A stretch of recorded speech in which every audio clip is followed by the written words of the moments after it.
Hello, this is Geeky Dragon, and I kid you not, if they the Sweet Elite posted this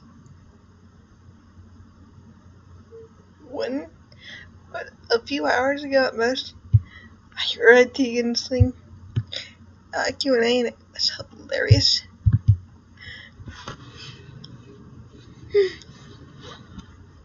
And apparently he knows our character's IP address. Okay, I was going to play this, but there was one thing that was holding me back. Someone posted the two choices here, and it's like, which one do you go with? And it's like, me personally, both of them sounded so good that it's like, I had to think.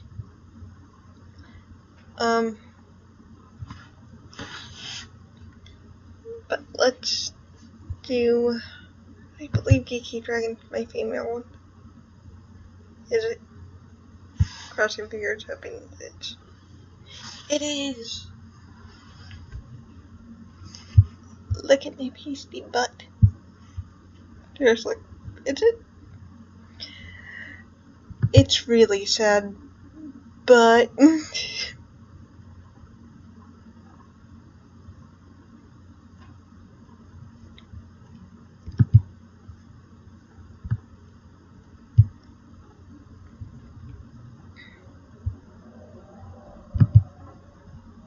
see what illustrations are there.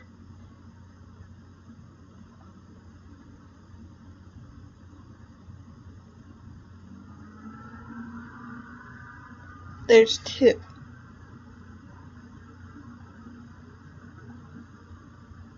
I know that much. Okay, guys, I will eventually end up doing how you get the colors, I believe. And I got these two when there was we were still in beta. I just like the color. This is the illustration. Yeah, two. Now, let's up and look at the achievements. That's next. It's a dare something to run around. Baby steps in it. Rude awakening. Confidence. Sweet victory. Underdogs break a leg.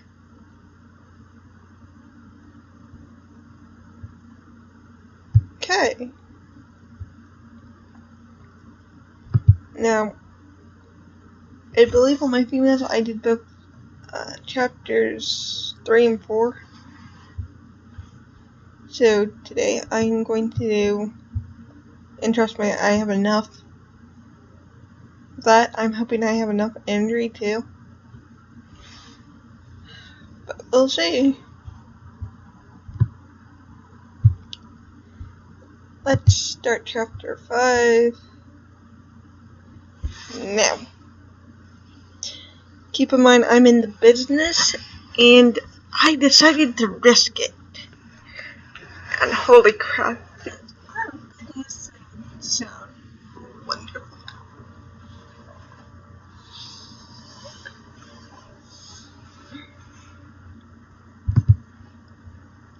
Well, let's see.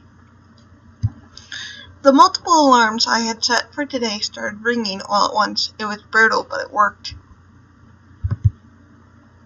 I woke up with a groan, my eyes fighting to stay open. However, my heartbeat started increasing as I slowly remembered today's agenda. It was finally time for the department competition.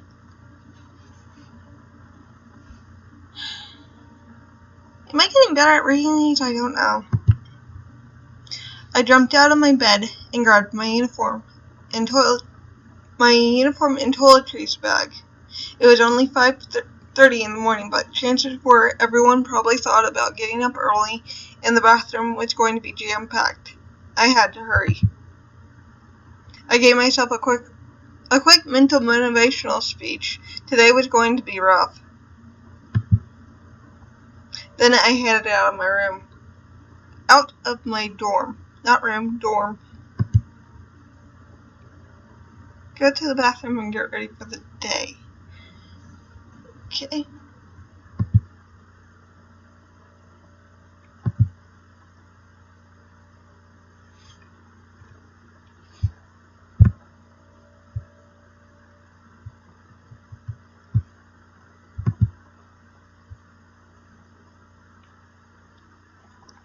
As expected, I was the only one who got up early today. Tadashi looked like death, even with all the help we gave him yesterday to get his work done early.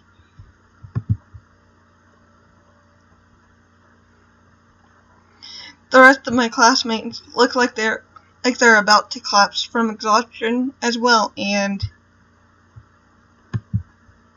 wait.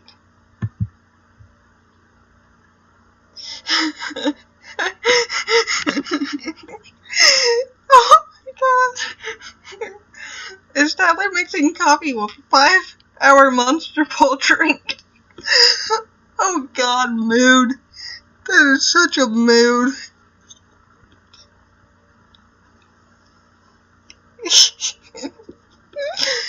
That is such a mood.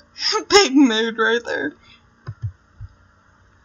Tyler, that's a very, very bad idea. I can't let you do that. Claire, it's not even 6 o'clock in the morning. I need it. He's done it before. Claire, he knows the risks.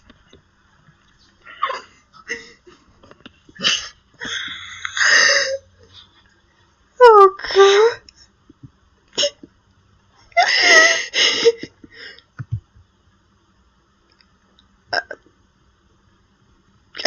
I don't know if Claire's shocked that he's done it before, or if it's something else.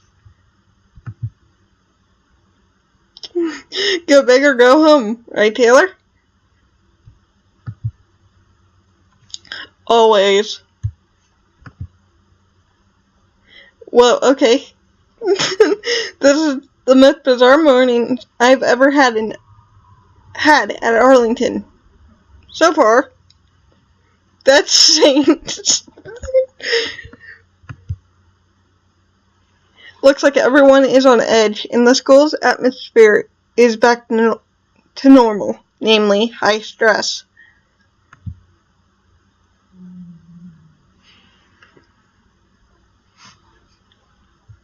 I did click on that, right?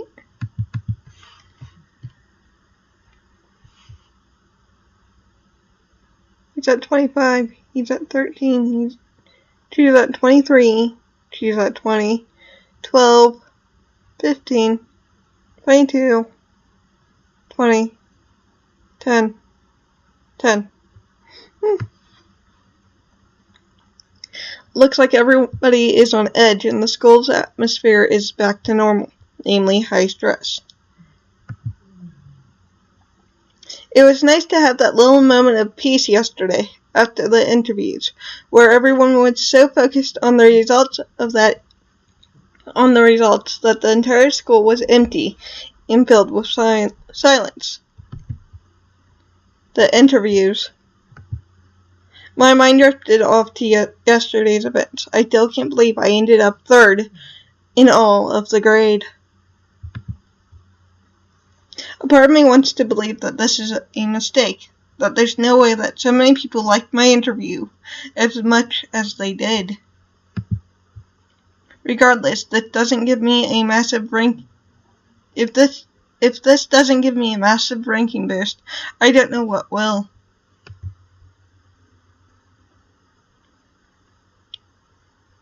Jesus. Who the hell is talking? Hey, Nora Rosalind. Loved that interview yesterday. Holy shit! Is she calling me out? It's like, who the... That has to be dripping with sarcasm.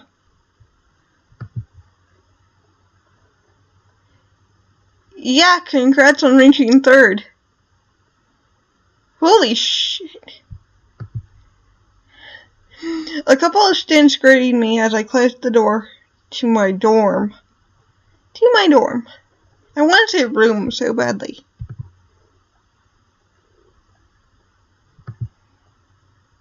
Thanks, I still can't see to wrap my head around it.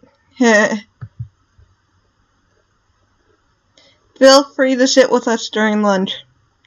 No. That's a no.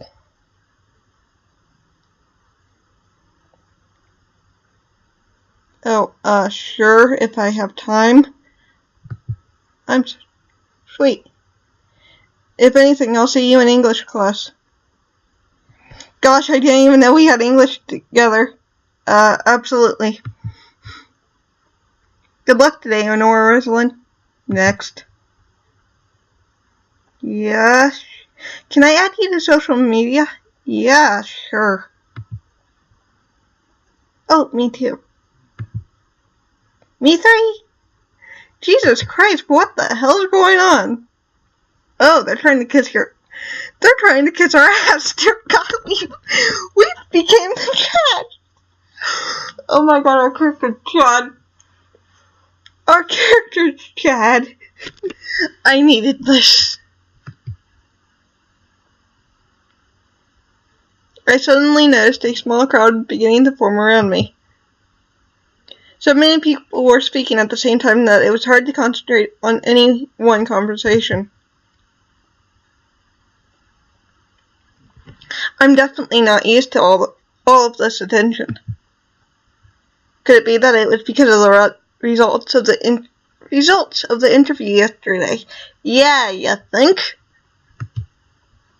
I don't really know how to feel about this newfound popularity. Guys, if you don't mind, I kinda have to get ready. You want me to help you?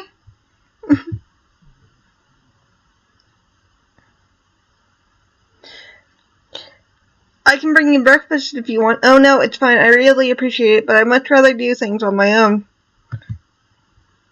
Thank you.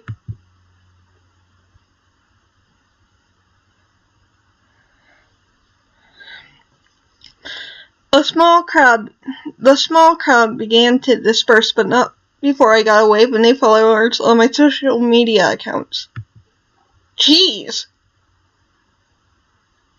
This is definitely a change from the beginning of the year.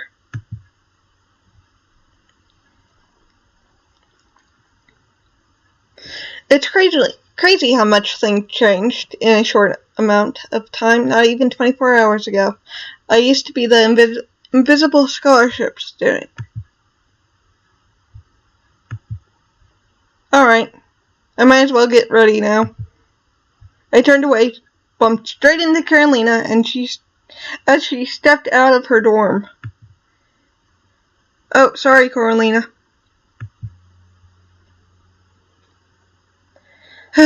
Sometimes I forget we're neighbors.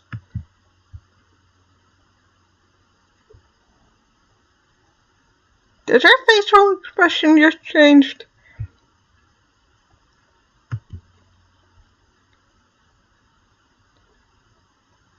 Your newfound popularity is making a lot of noise. It disrupts my morning beauty routine. I guess you heard that, huh? Well, I didn't exactly plan for this commotion, so please. You end up being nearly all the best and brightest of the academy, in what is arguably the most psychologically difficult aspect of the competition, and you expect things to remain the same for you? Your academic ranking isn't the only boost you've gotten yesterday.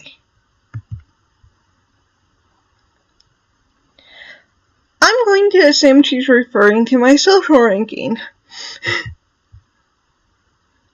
God, this feels so dumb. Yeah, it does. How did you do it? What? Simple. It's a. Referring to. Are you asking me how I got to 3rd place? I'm not exactly sure on what you're referring to. Are you asking me on how I got to 3rd place? Because if so, I have absolutely no idea.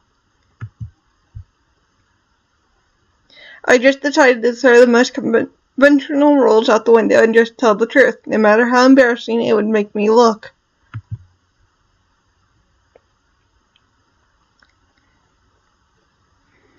I guess I just took the risk after realizing I had nothing to lose.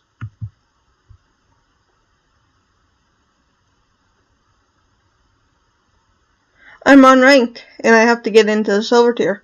I have no idea how to get there, so I thought, why not just try to be myself and see where it gets me, you know?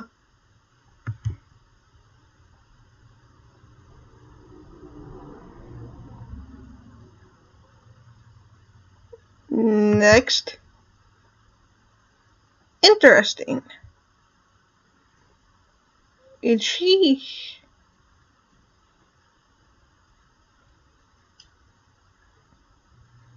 Next. That's a weird...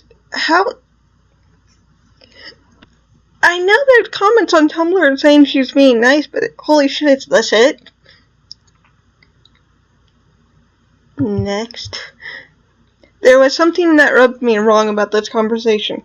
It just seemed too convenient for Carolina's being interested in me right when I hit 3rd place. I got a sour taste in my mouth, realizing that she was doing exactly what everyone else was doing, treating me like a loser and a nobody, until I suddenly got popular with the voting. My mind flashed back to our conversation in the bathroom, the day of Rick Will's homecoming party.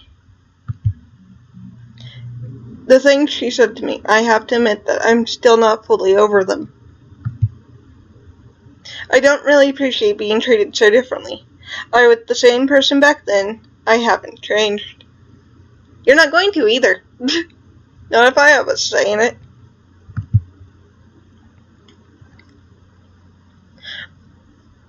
I'm going to call her out. She doesn't really deserve any of my patience right now. Maybe it's best to teach her a lesson by beating her at her own game. Let's see if this actually works, though. Us beating her at her own game, then. But why do you ask, Carolina? I was simply curious. Yesterday's results were definitely not what I expected. She went from 10 to... Yesterday's results were definitely not what I expected. Next. Wait, what was it that you said during your interview? Hold on, I think it went something like... I think the best way of winning them over is to surprise them. Flash them a smile, find out what they think about you, and then completely turn those expectations on their head. She stares at me, shocked. You are definitely one of the most comfortable people in front of the camera. No wonder you ended up in the top 10. I really liked your interview, Carolina.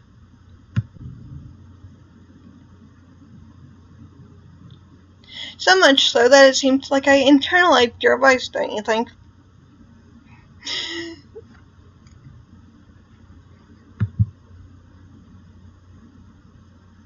Oh my god, she's blushing!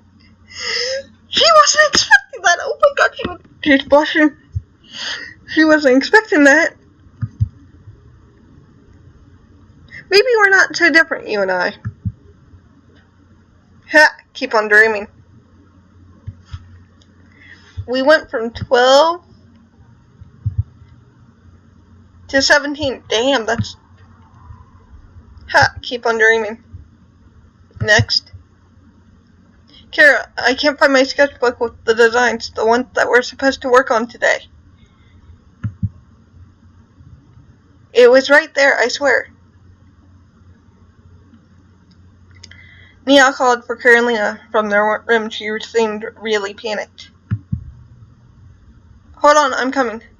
I think it's on my desk. Next.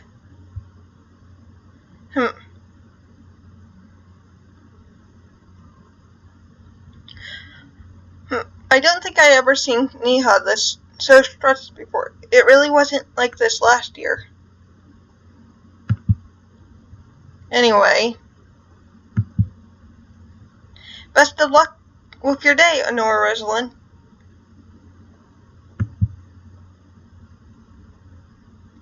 Good luck with the competition, Carolina.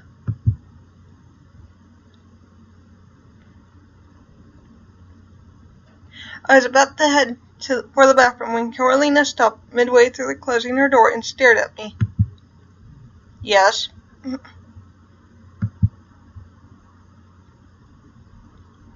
What happened yesterday with the tea jerks and the math homework? Yeah. Never speak of it to anyone, especially not to Dashi. Wasn't planning on it. You seem to be able to fight your own battles, brat. I want to call her a hard B, but I don't know if I'm allowed to or not. She closed the door with that one last order.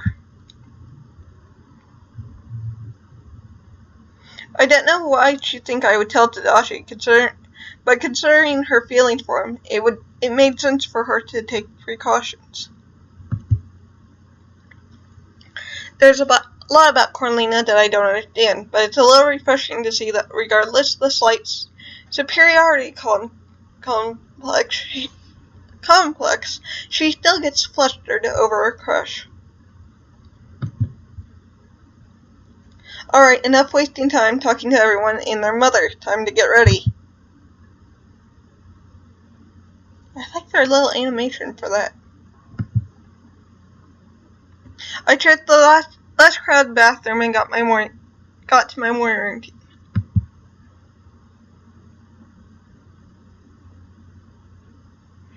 Reluctant. What? How would you?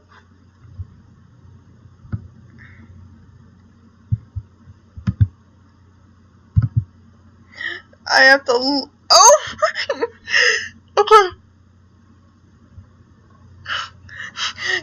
Just confess to me. Okay.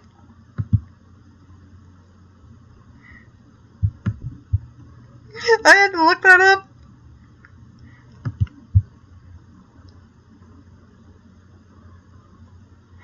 I jumped at Axel's voice. I didn't notice him in there brushing his teeth.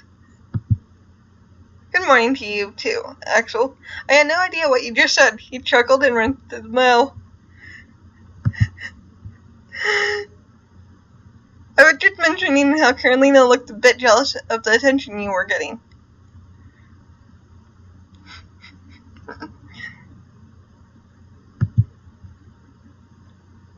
She made it to the top 5 last year.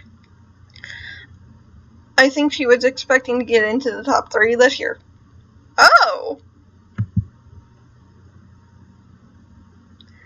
Oh, that would explain it. I mean, she still made it into the top 10, which is pretty impressive considering the audience is completely different.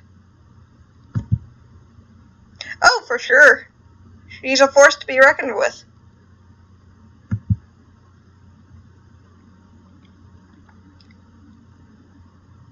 But don't let all that out fool you. She's just as insecure as anybody else.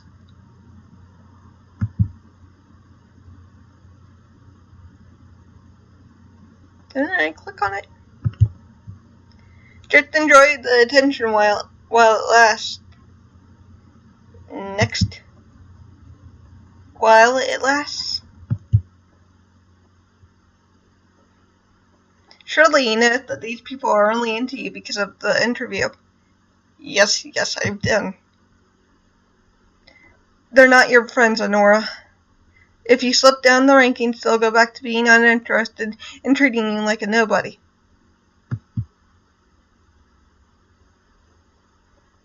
I don't really know what to say, mainly because it's true.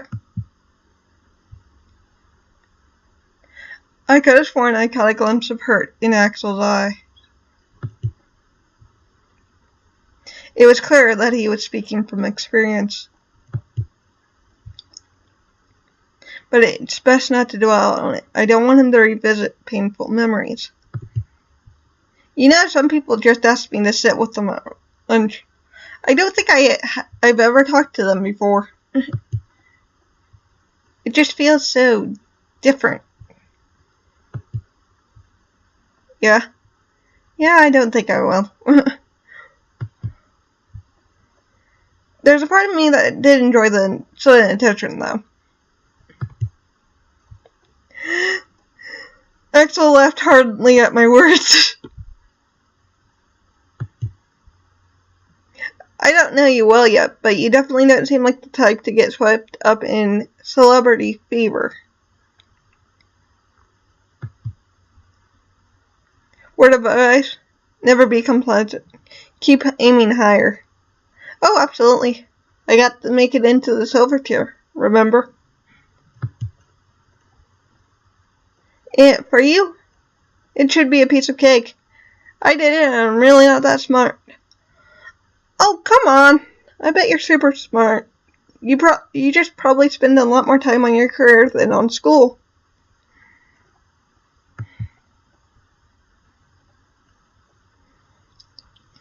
You're right about the last part, but no, I'm not at all on par with the geniuses of the gold tier. That shit is just way out of my league.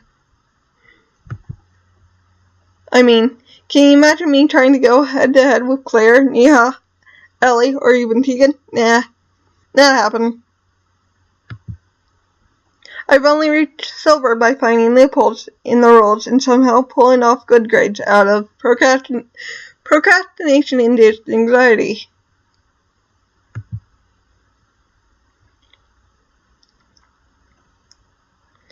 You call that finding loopholes, I call it creative problem solving?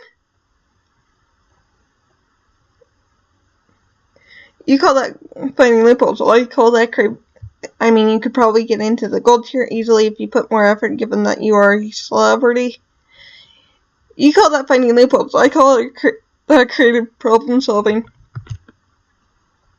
Ha! That's cute. No, seriously, it's untraditional, but it's a pretty clear sign of intellectual potential. I have my doubts about that, but thanks. But you're right. Getting into the gold tier must require some crazy amount of talent and work. I can't really imagine myself reaching it easily. I mean, you've forgotten that Tadashi made it in, so maybe it's not that much challenge. Oh, burn! Tadashi, burn!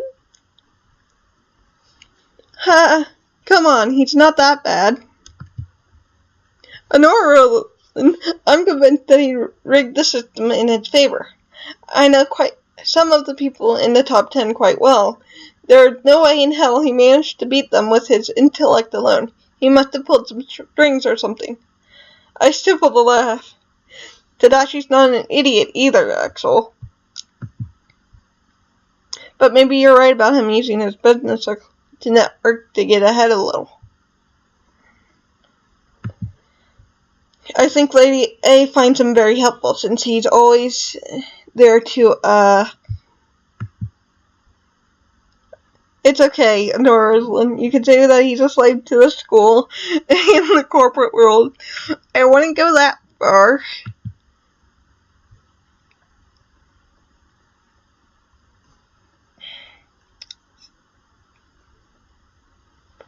But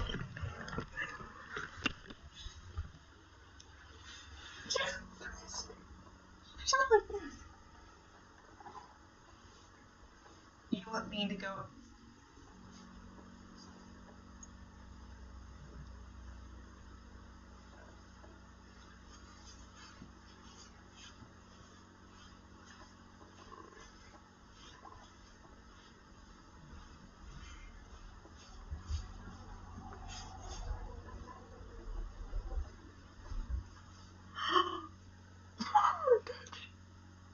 Just the door to the bathroom.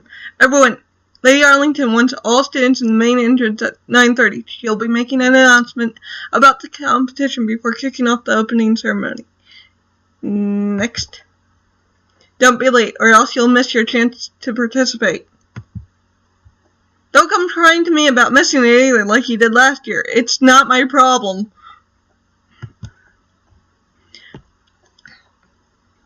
I'm making rounds all over the news to spread the news, but make sure your department is aware. You don't all have to be present at the opening ceremony, but if enough of you miss it, then it's going to look bad on all of you, and it might cost you the competition. Good luck. Next.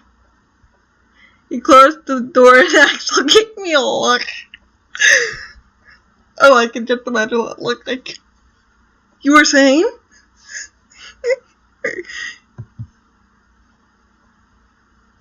Yeah, okay, he might be Lady A's unofficial sidekick.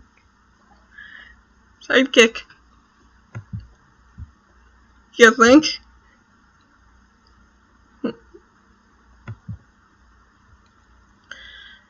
Anyway, I'm going to head to practice. My guitar's going to need some tuning, and my voice sounds like ass in the morning without any warm-ups, so...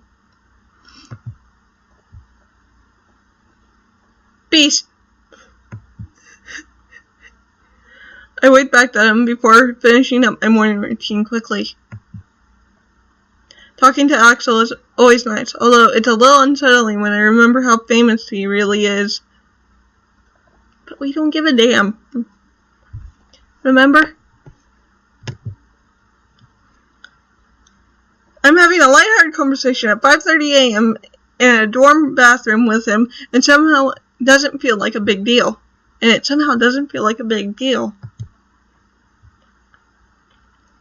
I wonder what he was like before he was famous.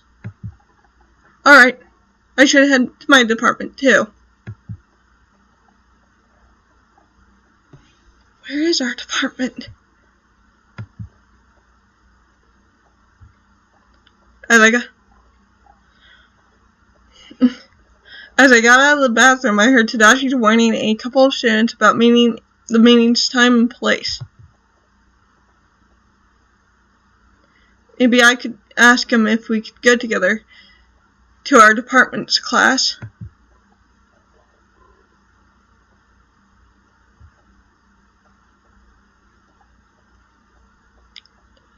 Ask, don't ask. Sure. I'll ask. Speaking with the students before approaching him. Tadashi, good morning. What? Oh, Honora, good morning. Are you already aware of the meeting? Yeah, I am. You kind of barged into the bathroom literally a minute ago and announced it.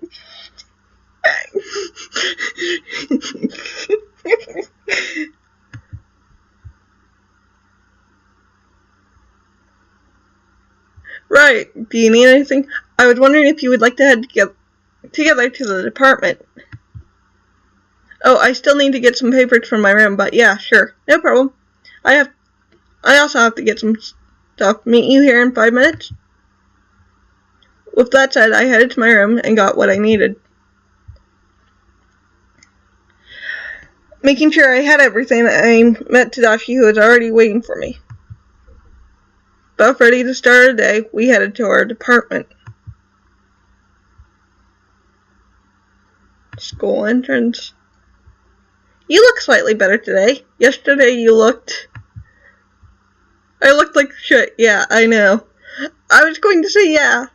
I was going to say tired, but sure, I guess. Oh.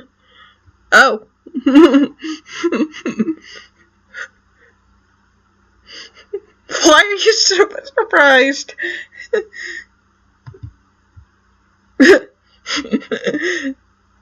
Next. Yes, Lady Arlington requested my assistance with some last-minute details for today's preparations. And afterwards, you saw me going around warning everyone about the meeting. Wow, you barely had any time to breathe. Barely is an understatement. The cons of being the student body president. As we kept debating about the work as a student body president in the project at hand, we made our way to our department.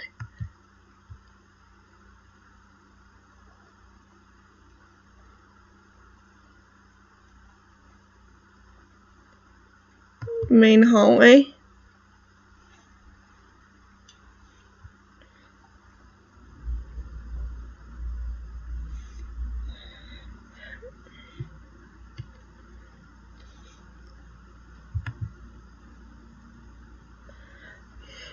A fair number of students were already there chatting with each other while waiting for the remaining students to come.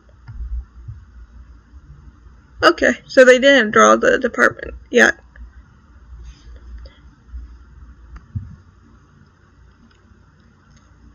Tadashi gave one last warning about the upcoming meeting, and then we began discussing about our project. Once everyone came. Taking advantage of every single minute, we began sorting out last-minute details that needed to be taken care of until it was time for the meeting. The game plan was made for the day, and we all began to work.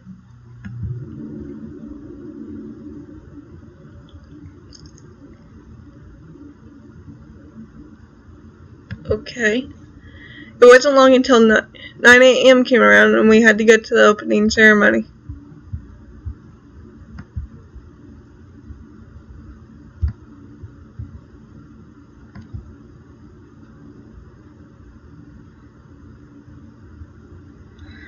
I made my way into the main hallway where everyone was gathered.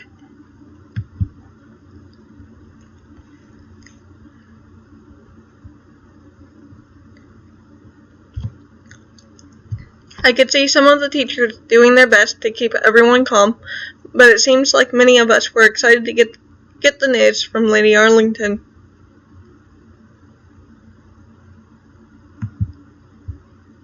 After all, this is the first time that the competition has been opened to a public audience. I can imagine a lot of my classmates are anxious to see if this increased exposure bears good news.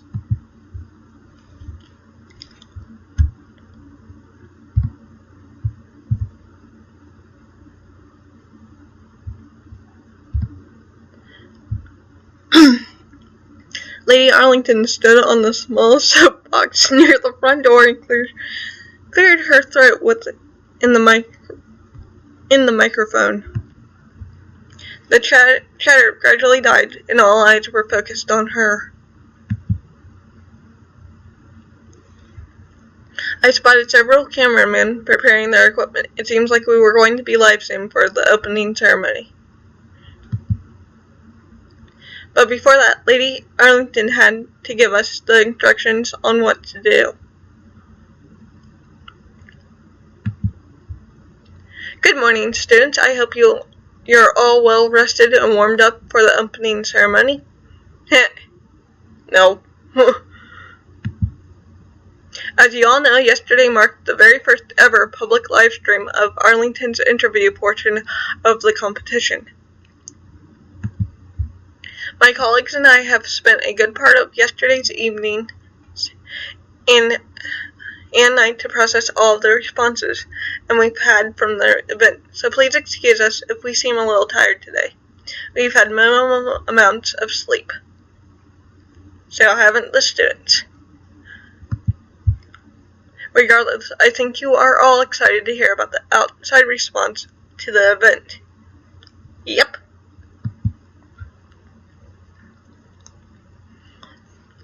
Well, I'm happy to announce that the interviews were a complete success. We have clocked in at around 1 million viewers during the peak of the live stream and have raised quite a bit in audience donations. Cheers erupted from the crowd. 1 million was a lot of people for a high school event. It was almost crazy to think that I had potentially been watched and voted for by this many people. Just the thought of it was enough to make me a bit dizzy. Furthermore, the popularity of the livestream has led to many universities, businesses, and professionals contacting me during the evening. None of them have confirmed anything yet, but they have expressed a lot of interest in sponsoring our department, as well as many of the students that have caught their eye. Now the whole crowd looked like it was close to losing its mind. I can imagine it's not exactly the same during previous years, when things were private. But this is really cool. It feels really rewarding to get this kind of recognition. Please, students, settle down.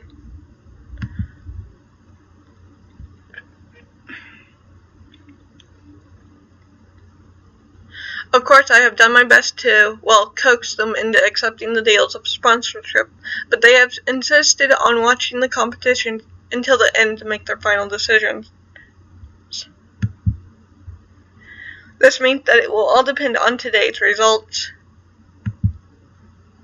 The interviews were a fantastic start, but you will all have to follow up with stellar performances today.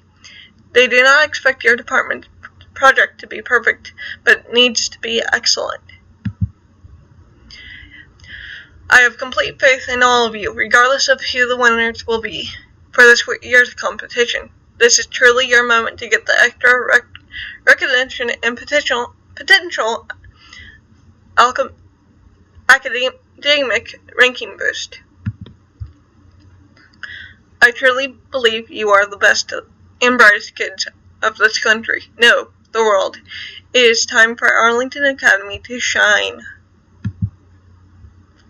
As she ended her speech, everyone exploded with applause and cheers, more motivated than ever. I, for one, felt more and more anxious at the thought. I was already horribly nervous for the interview, and now it seems like the stakes have been raised up even higher. What if I completely flunked today? What if I just got lucky yesterday and didn't deserve that third place spot? What if I end up making a huge mistake during the showcase this afternoon and embarrass myself in front of those many people? Okay, I really need to get it together. This really isn't the time to panic. I don't want to be a burden on anyone, especially all of the hard-working people in my department who are aiming to get these contacts. I need to do my very best. Alright, students, now that you're aware of what to do for today, we can begin preparations for the opening ceremony. Like last year, we will have a parade separated by departments. Each of you will advance following the lines on the ground. Next.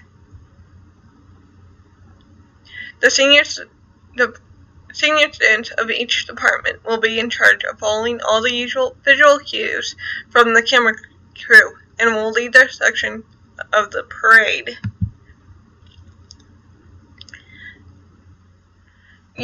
Once the cue is given, you will make your way out of the school entrance and into the courtyard where you will follow the direction laid down for you on the ground. Make sure to acknowledge the camera on your way, to some degree. Furthermore, I've invited a few reporters whom you can see standing behind me. Lady A gestured to her back, where a couple of journalists waved at us. They will report be reporting the event on their own, and some may even approach you for an interview. Please be polite while answering their questions. Remember that you represent the Academy and its values. That was a pretty clear instruction to avoid anything controversial. Excellent. It looked particularly happy about the presence of the reporters. That's understandable, considering his experience with the paparazzi. It was clear he was going to be their target while reporting on them more than the other students out there. The ceremony will start in 5 minutes. Please take your places. Senior students, wait for the signals from the camera crew. Again, I wish you all the best of luck. Everyone joined their department and lined up accordingly. It was quite impressive to see everyone being so effortlessly coordinated. It looked like the school was a well-oiled machine working towards a common goal. We all kept our eyes on the camera crew. Once the lights went from red to green, the seniors gave us the signal to go, one department at a time. I followed the flow of the parade and made my way outside the main entrance.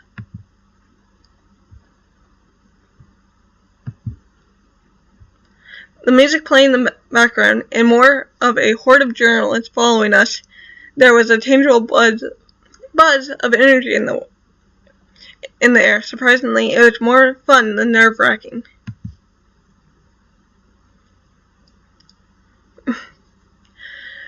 From the corner of my eye, I could spot some of my classmates being approached by reporters.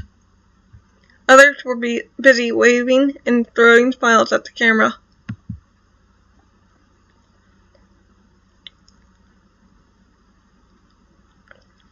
Not wanting to draw too much attention to myself, I kept my head low and occasionally tried to smile at the camera, but it came off a little more awkward than I would have liked.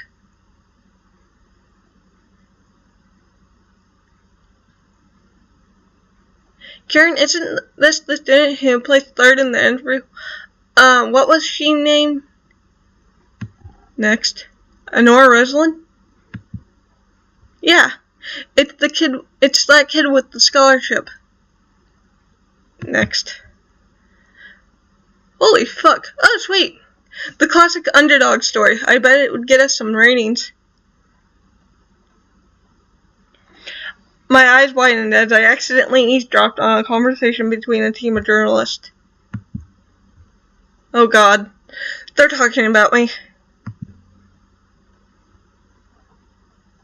No. I'm not ready for an impromptu interview. Hey kid, wait up. I tried to escape by walking faster, but it was hard to do without drawing attention to myself and disturbing the flow of my department. I groaned when they caught up to me. Hi? Hi, Honora Rosalind, is it? Yes. Wow, it's great to meet you. My name's Linda Jones for Channel 6 News. Nice to meet you, Linda. I tried to put a brave front for Linda and her cameraman. So, Honora Rosalind, according to your interview, you've only been at Arlington a few weeks. Despite that, you managed to end up in third position of audience votes. How does it feel to be Arlington's sweetheart? Well, I'm grateful. I certainly didn't expect it to happen. I'm still having trouble believing it. Why do you think people liked you so much during your interview? I guess they liked what I had to say. I tried to be true to myself as true to myself as possible. That's wonderful, though you must have some sort of secret.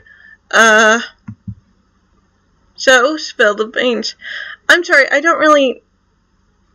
felt my stomach make flips as I became less and less comfortable with the interview. Do you think your scholarship helped you in getting where you are? Did you plan on that? No, I didn't have anything planned. My voice was cracking. I started to panic. I felt a hand on my shoulder. Linda, it's so great to see you. Wow, you really haven't aged a day since high school. You looked great. Amelia. They exchanged handshakes and quick pleasantries, while I stood there, confused but relieved. Thank you. Look at you taking over for your parents at the head of the academy. At the academy, why we used to joke about that every day back in the English class during our senior year. Ah, yes, the class where Mr. Graham taught us about journalism, ethics, and standards in that communications and media module. As I recall, it was your favorite. You've always wanted to be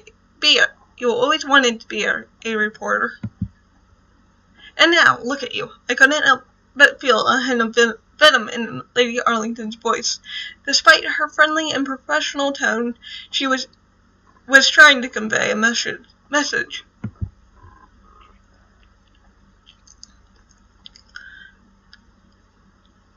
Yes, I couldn't believe it when I actually got the gig to come back to the academy and report on the competition. Great memories, you know? Absolutely, it's my goal to make sure that my students get that same kind of thrill.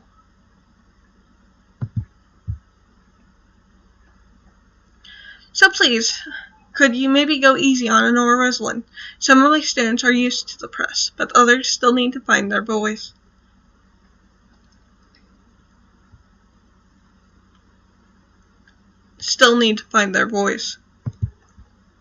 It would be a shame if word got out that your methods of reporting were inappropriate, considering minors are involved. Damn! I love my head. I love listening. Are involved. I saw a rush of fear go through the reporter's face. I stared at Lady Arlington in shock. Of course. Thank you for the interview, Honora Rosalyn. I wish you the best for the competition. Thank you. As Linda and her team walked away, Lady Arlington led me back to the main hallway.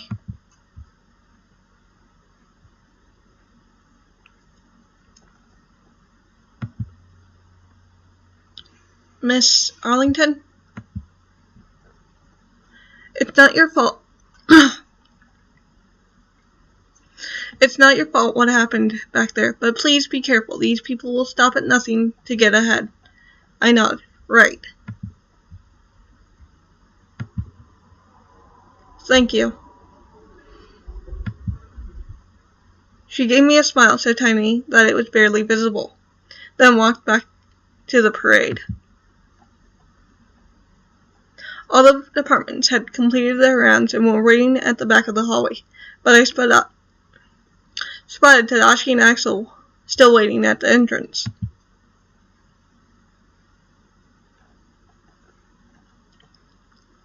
They seemed to be waiting for a signal of some sort. Then Tadashi spotted me and his eyes widened. There you are. What? Am I supposed to be somewhere? They are going to announce the top 3 shortly. You're going to want to be there if you care about keeping your spot. Next. Yeah, man, take it easy. We still have a few minutes until the announcement. I'm just giving advice. Guys, please, we're all tired. Can you just pause the cattiness for a day? They both stared at me for a few seconds before reluctantly agreeing. It wasn't long before Lady Arlington announced the last part of the parade, namely our introductions. Here concludes our lovely showcase of the department student body. Next. To finish off our ceremony, I'd like to invite a few of the students onto the stage. Yesterday, you voted for your favorite student based on their interviews. Today, I would like to take a moment to congratulate our top three for winning your votes. Please give them a warm welcome. And that's my cue. The cameras all rushed to where Tadashi, Axel, and I were waiting to get the perfect shot of our walk to the stage. Camera. Axel was winking and blowing kisses at the camera, thanking his fans for all the votes. Tadashi, well,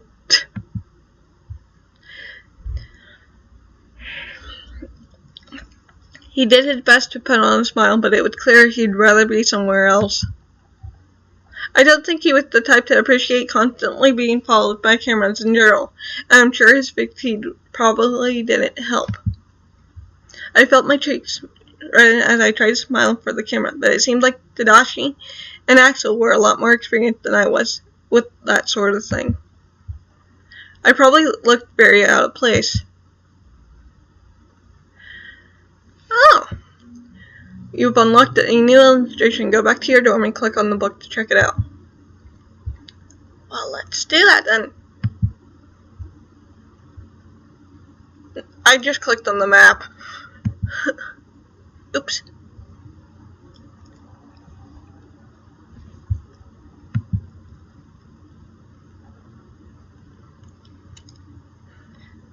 Come on, let's see what we look like.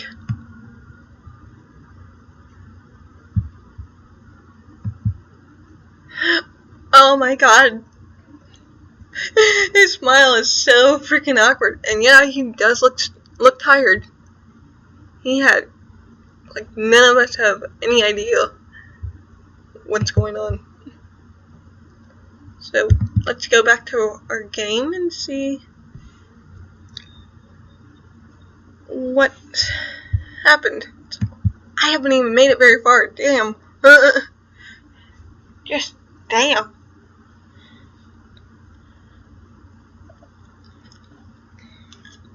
We walked up to the stage and stood there with Lady Arlington.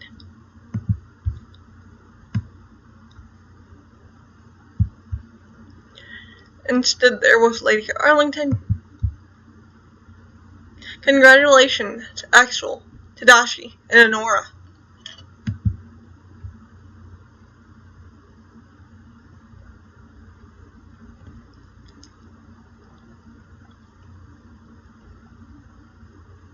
Would you like to say anything to our audience currently watching? Lucky for me, Tadashi was the one who took it, much to Axel's displeasure. You okay? I'm dog sitting. I'd like to thank everyone who voted for me. It's really an honor to have your support, and I won't let you down. The business, commerce, and politics department is going to crush the competition. The entire department cheered for him while the others rolled their eyes. Axel gave him an unimpressed look and took the microphone. I got the best fans in the world. I love you all.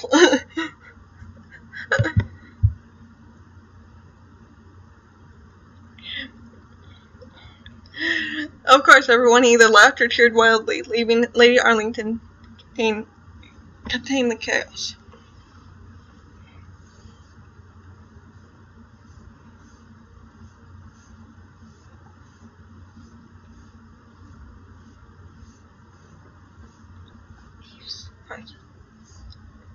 Of course, everyone either laughed or cheered wildly, leaving Lady Arlington to try to contain the chaos.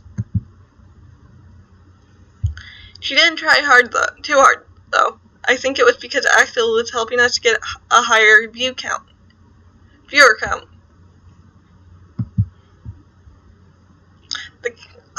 As the crowd was still cheering, Axel handed me the microphone. Are you kidding me? I whispered to him. Come on, it's only to get you brownie points, he whispered back to me. I begrudgingly took the microphone and attempted a small word of gratitude. Hi everyone. You're probably tired of hearing this cliche all the time, but I'm really just so grateful for this. I never expected to get this far up into the ranking, but it truly means the world to me. Thank you so much for voting for me.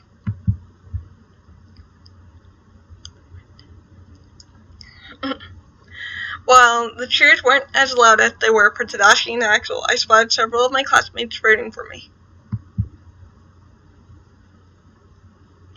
It warmed my heart. With this, we conclude the opening ceremony. Stay tuned. Our camera crew will be following all the departments as they prepare for tonight's showcase. You'll get to see them all work live, with minimum interruptions. I feel like that last part was right. And of course, if you'd rather skip all the process, you are welcome to stay tuned to tune in at 6 p.m. Eastern Standard Time for the final show, where we will be taking questions from the audience after each department showcase and announcing the winners. Don't forget to register to vote and subscribe to our newsletter for exclusive data updates on Arlington's upcoming events.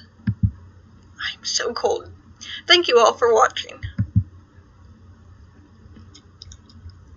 And with one last cheer and a pose for the camera, we all made our way back to our department, with Lady Arlington's camera crew right on our trail. My heart was beating wildly in my chest at the thought of so many people watching me work, but I took a deep breath and prepared myself for the worst.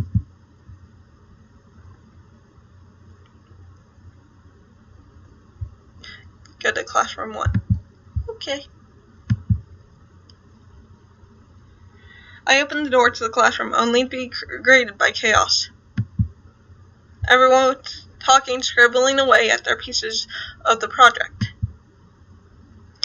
We'll really be down to the wire as far as getting competition ready goes. I hurried over to my group. The less time I ended up wasting, the better. We worked for a couple of hours. I ended up hearing a discussion that had begun around maximizing returns that had somehow evolved into a full-fledged debate about the advantage of socialism and capitalism. What? What? Oh my god, this sounds like my family on Thanksgiving. Eventually, a sophomore brought up that the whole debate was moronic, and how could a bunch of high schoolers know about that, really? Which calmed things down, but there was a tangible tension lingering in the room. Needless to say, we all decided that it was probably time to take a break. I collapsed into a chair, laying on a gust of air I hadn't realized I'd been holding. God, this really is something else. You look tired, Honor. Are you alright? Just pondering the cost and the cost and benefits of a polaritic uprising. That was ridiculous, a total waste of time. Well, I think I've come to a conclusion for sorts. I'm true. Whatever you conclude. I'm almost puzzled you'd be the first person executed, at least in the school. Is that so? It's not a cost or a jury's still out on that, unfortunately. Oh, you and me. I'm calling it like I say it. I'm glad to see you joking around. As long as it doesn't hurt your performance, we're counting on everyone to do their best. Yeah, I know. After a few minutes, we hear a sharp whistle calling us back together. We practiced for a while before deciding to come together for our first practice run. We went through it once and took notes on what to change before breaking for lunch. The room quickly emptied as people headed towards the cafeteria.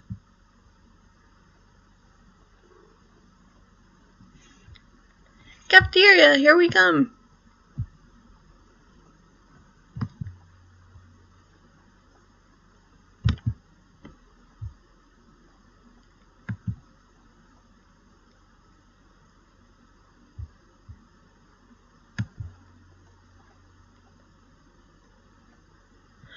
Wow, the lunchroom sure is busy.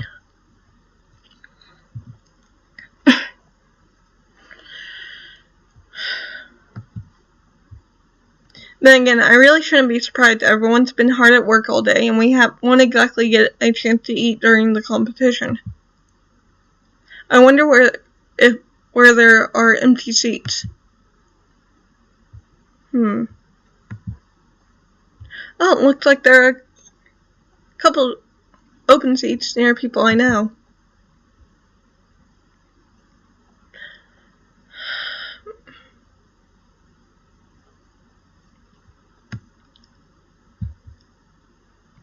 It's Keegan. 10. I think I'm going to sit with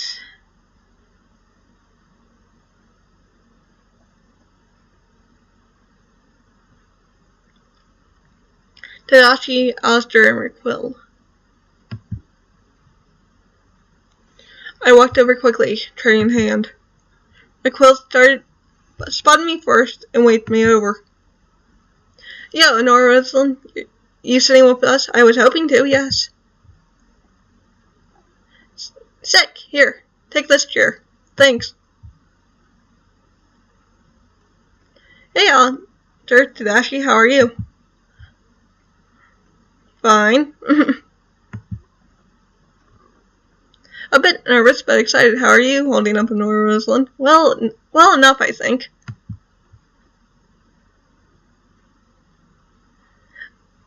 I can't wait to see all the other department's presentations. Everyone does such a bang-up job.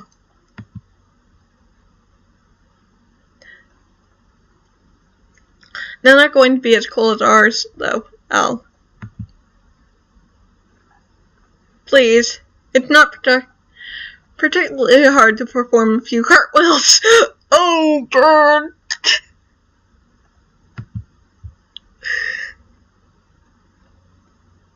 Ouch. Next. Why are you sitting here anyway? Go sit with your business fraternity friends.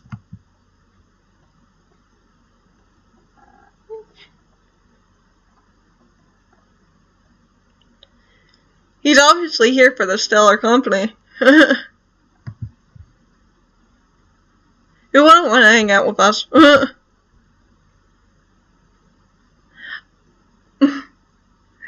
I hate to burst your bubble, but you came here after I did. Any decision made about the quality of the company wouldn't include you.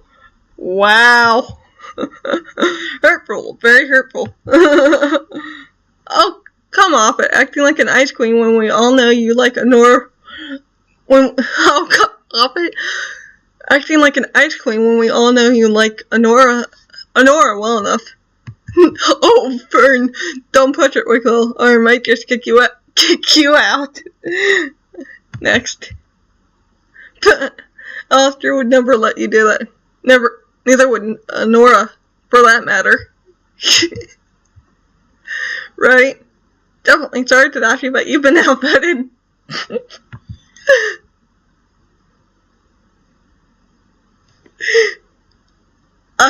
The shortcomings of democracy. Oh, well. Come on, Tadashi, don't be a grump. Next. I think being a grump is a second nature to him, Al. Well, yes, but it doesn't mean he can't overcome his grumpy nature through a bit of mental retreat. A mental redirection. Oh well, you know what? you're both going to gang up on me, maybe I will just sit with an Roslyn. I'm sitting with them. With that, all three of them shriveled their heads to look at me.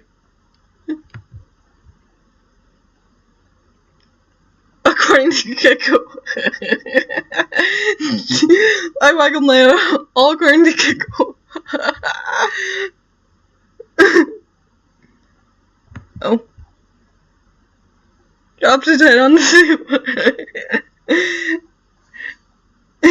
Drops his head after he begins to. Nice to see you're not too anxious, Nora Rosalind. I remember how nervous I was my first time.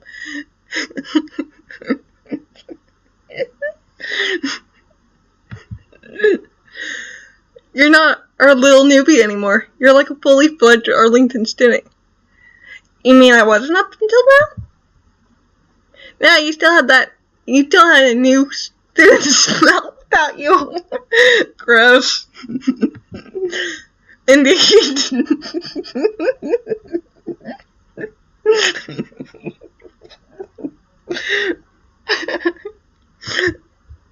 You know, guys, what? Lunch won't go on forever. You should finish your meals before continuing to snack at each other. Why? I love the snarkiness. Just a suggestion. Alistair is right. I don't want to end up hungry in the middle of the competition. I might try to sneak some snacks in now that you mention it. Do you really need to be drawing any more attention to yourself this competition? Honestly. It was a joke. Chill. A lot of us are sticking our necks out for you, you know. What are they talking about? You're right. Sorry. As long as you keep your head to the ground, everything should be fine. I like to ask, but I guess it's really not my business. Lunch is nearly over anyway. I should just finish up and then get back to my department. After taking care of our trays, we rushed back to our departments.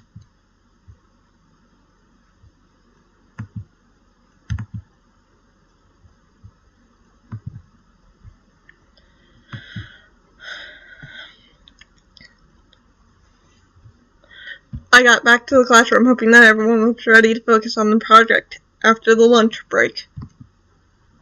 Luckily, as everyone realized that they only had a few hours left, they kicked everything into overdrive and worked non-stop on the project.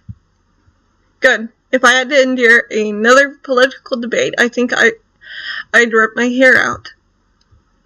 After a few hours, this fictional society was shaping up to be quite comprehensive.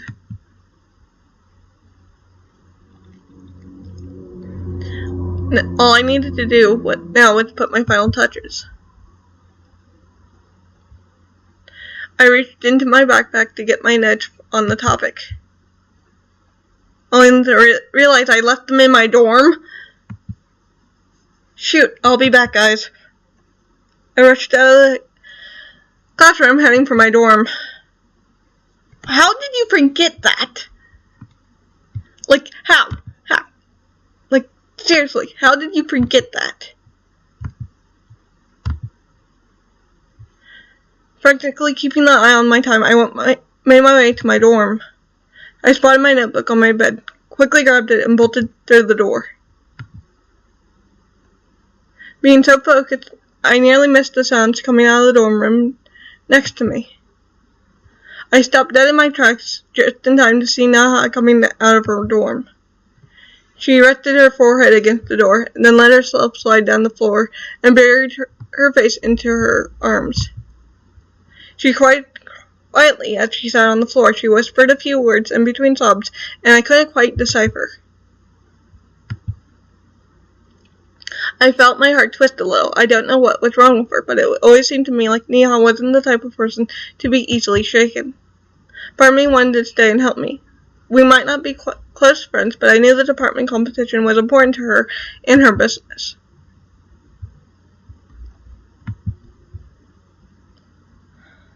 But then again, maybe she won't like me to intervene. Neha always been a private person. Checking to wasn't exactly yielded a high success rate in the past. I should really be getting back. I don't think people are going to be happy with me if I'm missing too long. I think I'm going to stay. Neha needs someone right now. I'm going to fail. I sat down next to her. Neha's eyes widened and she jumped out of surprise. Hey, I made my voice as soft as I could.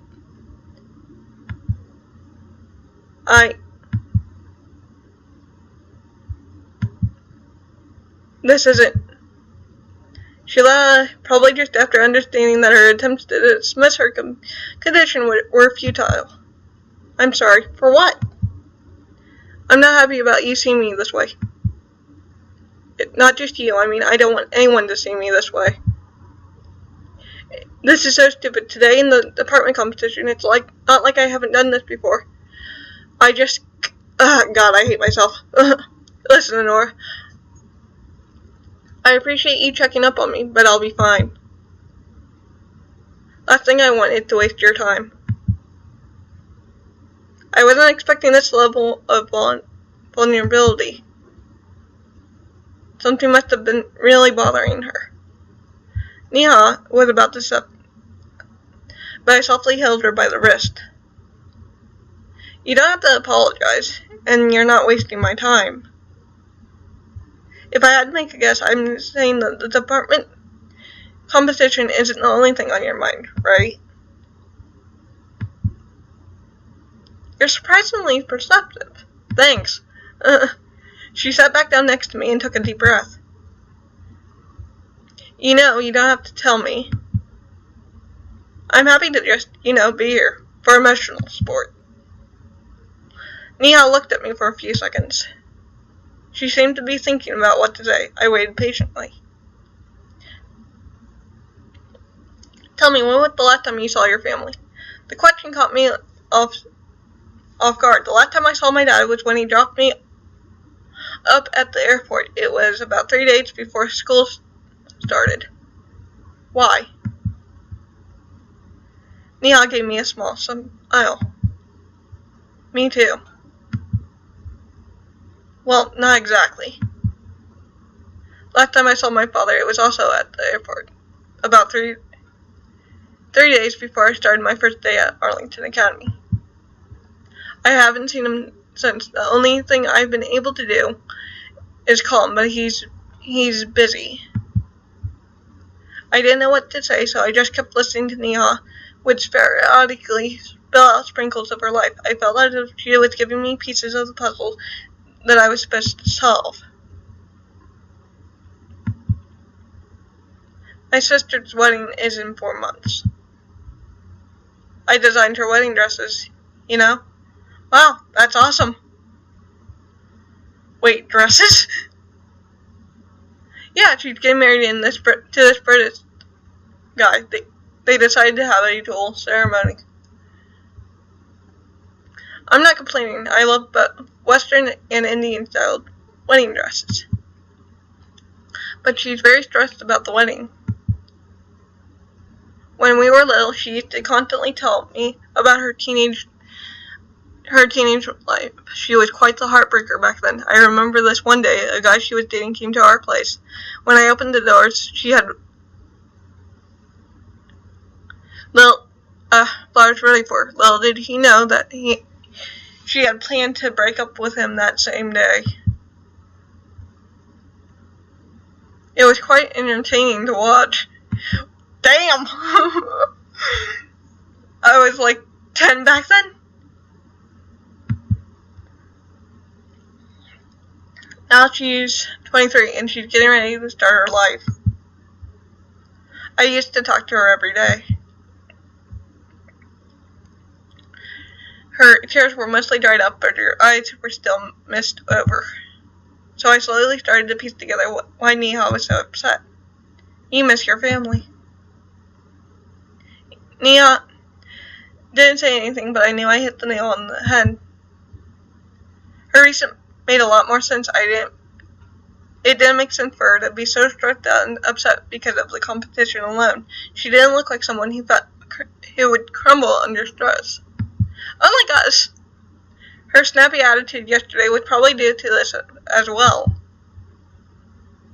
Still, I couldn't shake the feeling that there was something missing from this equation. I mean, everyone's bound to miss their loved ones back at home.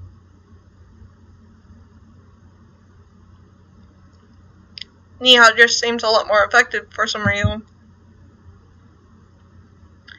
It could just be that she's extremely close to her parents and sister, but something tells me that there's still something she isn't telling me.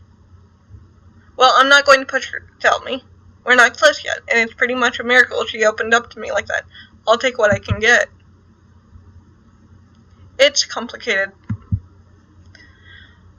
I want to make them proud. My parents, they're counting on me. You know, I like to say that I get how you feel, but I think that might not be the right thing to do. Actually, all the people at the school, you might be one of the few who understands. Oh. Yeah. I was skeptical about you. I still am to a degree. You seem a bit too naive. But I like to think that I'm pretty good at reading people. I understand their true nature. Mrs. Khan told me it's what makes me a good designer.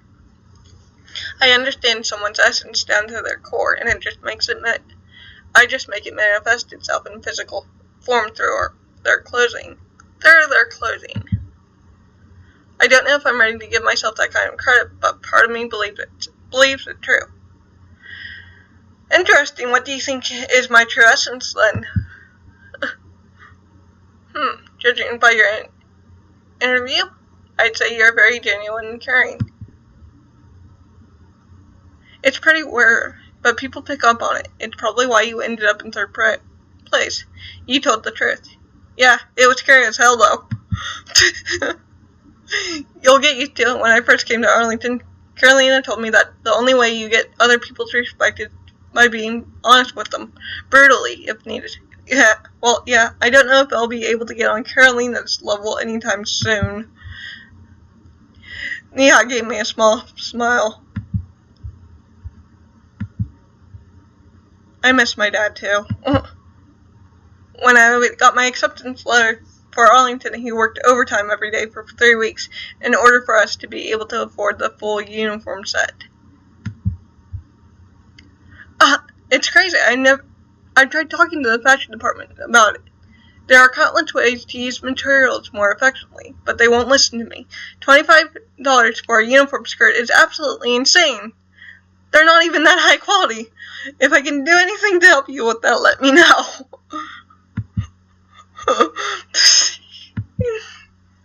So, your father had to work so... I'm sorry your father had to work so hard. It's okay. Besides, it's not your fault. We both stood slowly. Neha stood against her door again and gave me a grateful look.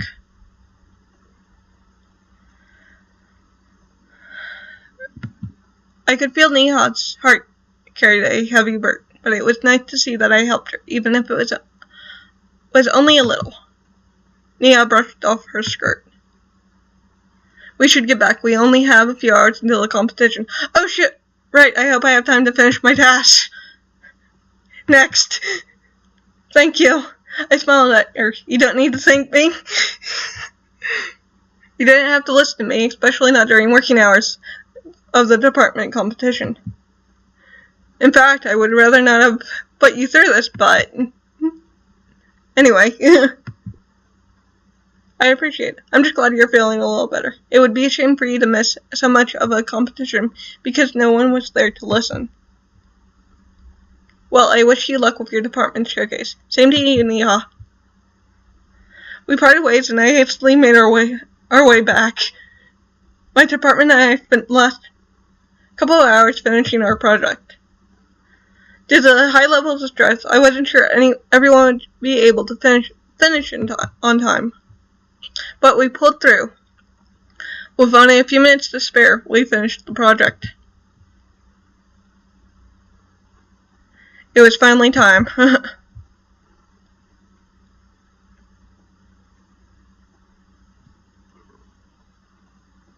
Quick, go to the auditorium. Where the hell's the auditorium? Like, where is it?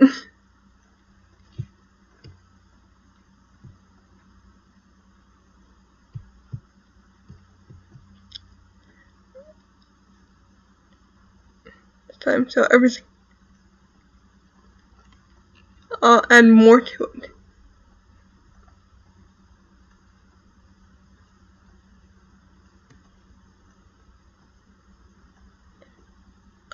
Let's see here.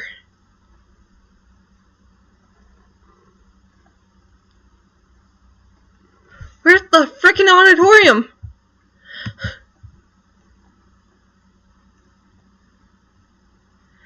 Would have third hallway? Thank God I guessed right.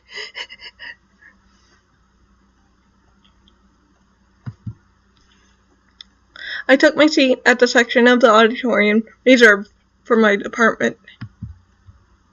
To my amazement, the whole auditorium was filled, most of it with people who weren't even students from the academy. Was it possible that those audience members were potential sponsors?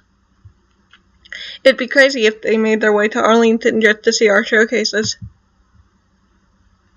Everyone was waiting eagerly for the start of the competition, and the auditorium erupted into cheers when the department's head walked down the rows and took their place at the front on the judges panel. Welcome everyone to Arlington Academy's department competition. At this moment you've all been waiting for, after hours and hours of hard work, our students are finally ready to showcase their projects. Of course, we're counting on you to vote for your favorite performance. Votes will open as soon as the last department finishes their showcase. I'm having a hard time talking. So, I'll be right back. I just need to pour myself some tea.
Of course, we're counting on you to vote for your favorite performances.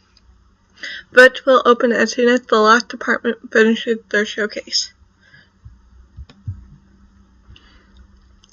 Don't forget to register on our website to vote. Do not try to cheat the system. We will automatically delete all votes we suspect are duplicates.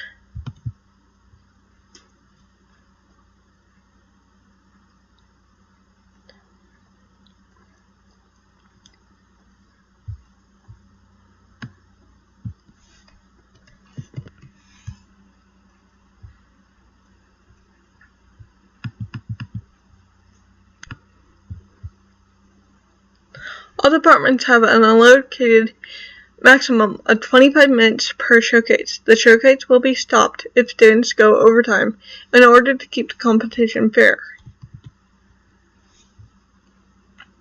Next, the department's head in charge of the department presenting will also be sitting on the sidelines while their students are on the stage. This is to prevent as much bias in the judges panel as possible.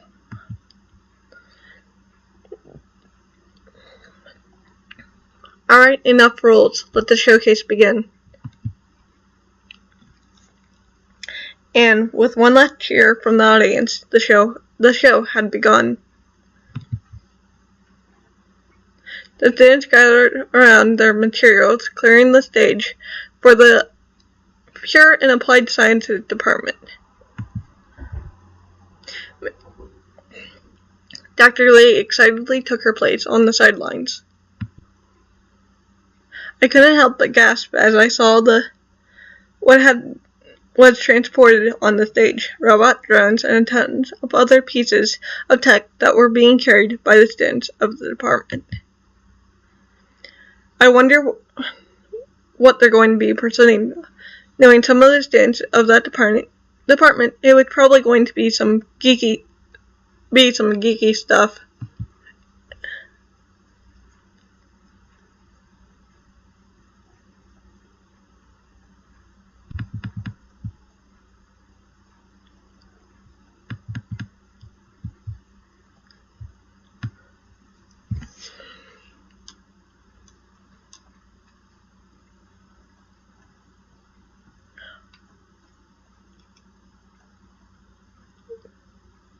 Oh yes, already bringing up all your gadgets and machines. You know, I never quite understood how they worked.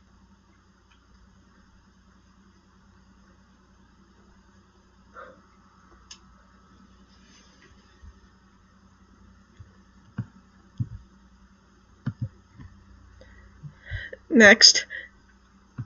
Whatever you choose to do, it must be quite impressive judging by that setup. Could you please tell us what your project is? Of course, Lady Arlington. We decided to collaborate on one big project, showcasing on how all our skills put together can solve a real sociological issue that affects everyone with the use of technology. Wow, that's quite an ambitious endeavor. I cannot wait to see what you have in store for us. You may begin. He pressed the button on the clicker and their presentation slides appeared on the big screen. Ladies and gentlemen, let me ask you. Have you ever wondered about what it would be like to experience a day without traffic? Even better, have you considered how much safer our day-to-day travels would be if we could somehow delegate some of the heavy work for, let's say, an AI? Every day, thousands of people get injured or die in automobile accidents. Every day, businesses lose substantial amounts of money in lost commute time and lateness in transportation. Today we are here to propose a prototype of a new system. Introducing the Automobile United Transportation Operating System, or AUTOS. Ellie and the rest of the robotic team moved to the center of the stage and to press the prototype. But what exactly is Autos? Autos is a built-in AI designed to fit into any modern automobile. It is constantly analyzing the driver's surroundings and helping them pick up and act on environmental cues that would be otherwise too quick for a human brain to process on time. Our prototype was created in 3 steps. First, our math and physics specialists have created the algorithms necessary to implement into the AI, taking into consideration of all of its necessary calculations.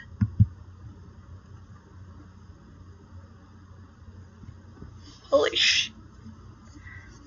I like the risk.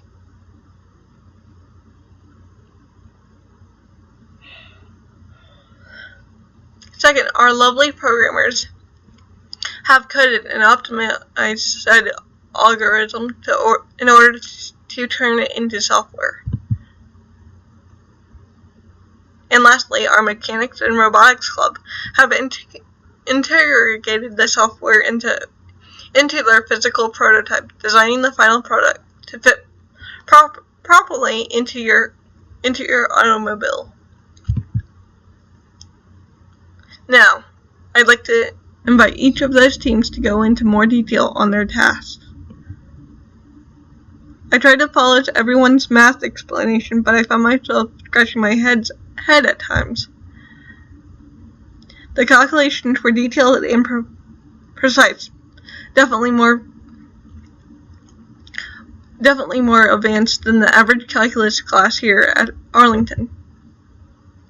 Tegan, can you go ahead and explain how you optimized the software with an Adori sensor? Sure. The first option came to my mind would be to code every single case individually. Of course, that would end up being inefficient as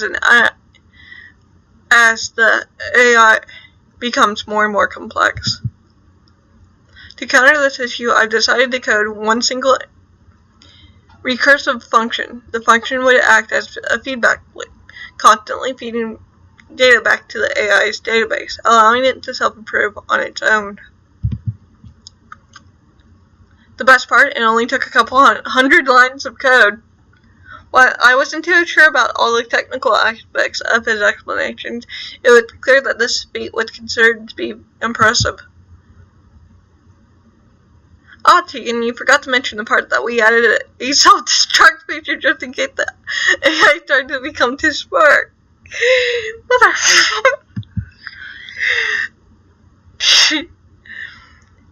Ellie's expression turned mischievous as she clutched her prototype in the air. You heard right, ladies and gentlemen. While elegant and complex, this lovely machine had been designed to self-destruct in the most subtle way. Upon receiving the right commands, each piece of hardware will detach itself from the core. This will be done slowly, minimalizing the risk to the user. There will be no robotic uprising on my watch. The audience was eating up Ellie's words, completely infatuated with her charm and talent. I couldn't help the smile that formed on my lips. Before long, they had finished their showcase right on time. Well, this was certainly not what I was expecting, but I am pleasantly surprised. Your topics and prototypes look very promising. Miss Ling, would you like to add something? I'm always impressed by your department's innovative problem solving. Great job, everyone.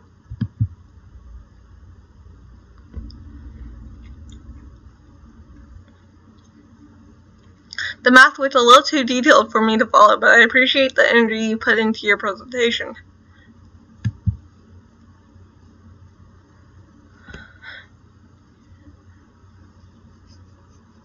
Alright, it's time to get to the audience questions.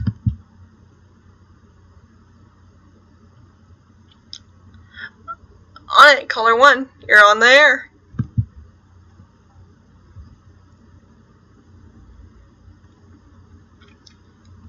The pure and applied students answered very detailed technical questions, which impressed the judging panel the most of the audience.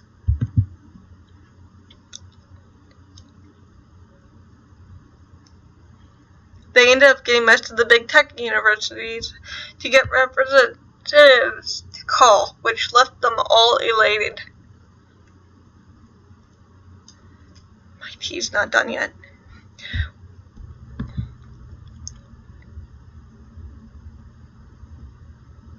With a solid finish, they closed off their presentation and transported their material backstage.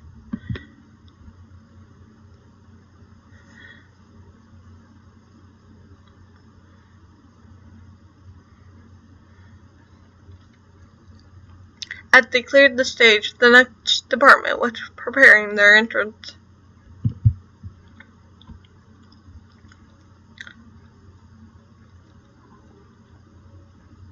The Health Sciences and Biology department plagued my interest as they all walked up to the stage, dressed in full lab equipment and carrying what seemed to be a... Actually, I have no idea what that was. It looked like some kind of animal or monster? Holy crap! Is that what I think it is? It is! Amazing! Well, Lieutenant, you got quite a lot of material with you. I hope you've been practicing proper lab safety. Can you introduce your project to us? In the past, the Health Sciences and Biology department has put separate showcases where small groups of students would choose a small project and showcase their specific skill for a short amount of time each. However, we decided that this year we could try to use all our allotted time to create one massive project. We essentially created a biological model of a new species of animal. This fictional creature has been modeled after the Arlington eater, which some of you might recognize as the resident cryptid myth of the school. I couldn't help but gasp. Of course, our department does not condone believing blindly in this creature without proof. We merely chosen this theme for fun.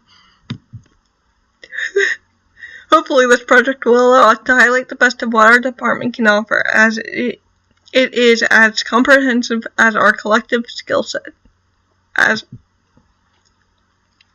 Well, I'm looking forward to seeing your results, Miffing. Was this your idea? I wish, but I'm not too familiar with the myth behind said Arlington. It was definitely an ambitious project to work on. Then it should definitely be interesting. You may begin. They sprung into action right away. The first team started explaining the anatomy of their Arlington gator, going over the functions of each organ and how they were connected into one another to create the basics of the monster. The next team touched on its biological system, the nerves, the skeletal, the digestive, etc. Claire looked like she was having fun. The alligator would have acute senses in order to detect movement around him. It would explain why he hasn't been caught yet. He senses predators from a mile away. It would result in an enlarged temporal and occipital lobe. The midbrain would also be highly used as part of the creature's brain.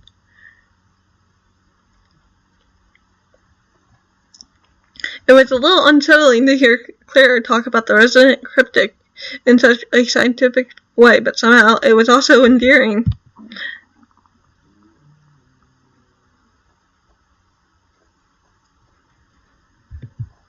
Before long, they had finished their showcase right on time. I must admit, the theme of your project took me by surprise, but I'm quite entertained. So, anything to say? Science is on point, as usual. Love the Arlington Gator model. Seriously, I want one in my room.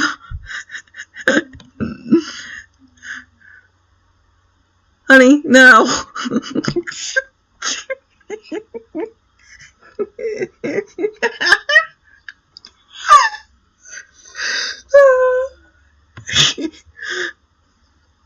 Well, I definitely appreciate the artistic detail you put into your sketches and prototypes.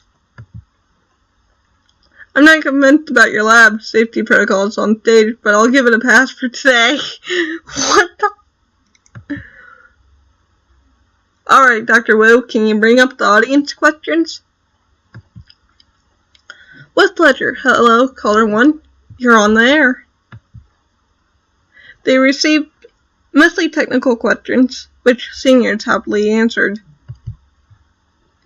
But I couldn't help but chuckle at some of the callers who were requesting a model of their alligator for themselves. In the end, I was surprised by how well the health sciences and biology department performed. The next department was the performing arts. Dr. Kim took their place in the sidelines. They looked a little nervous about the showcase of the performing arts departments. Their eyes were glued on the stage. Their audience perked up at the noises of instruments getting tuned backstage. The performing arts department is known for their entertainment value. People must really be looking forward to seeing their project. Now, we'll proceed with the performing arts department. For those who are watching at home, I believe you are aware we have quite a roster of accomplished performers. Some of them have even reached celebrity status. Cheers erupted from the audience. I'm sure you are looking forward to seeing your favorite artist on stage, regardless of their fame. Let's not make you wait any longer. Please give a warm welcome to the Department of Performing Arts. As applause thundered in the auditorium, students of the Performing Arts Department made their way up, waved, and smiling to the cameras and to the audience. Of course, the cheering got even louder when the celebrity students came up on stage, including Axel. Good evening, everyone. Can you walk us through what you will be presenting today? Good evening, Lady Arlington. We have separated our department into teams of performers. Each team has prepared an act for you based on their own competencies. Each is very different from another, and so we hope you enjoy the variety. Well then, your showcase will definitely be interesting, so to watch, you may begin.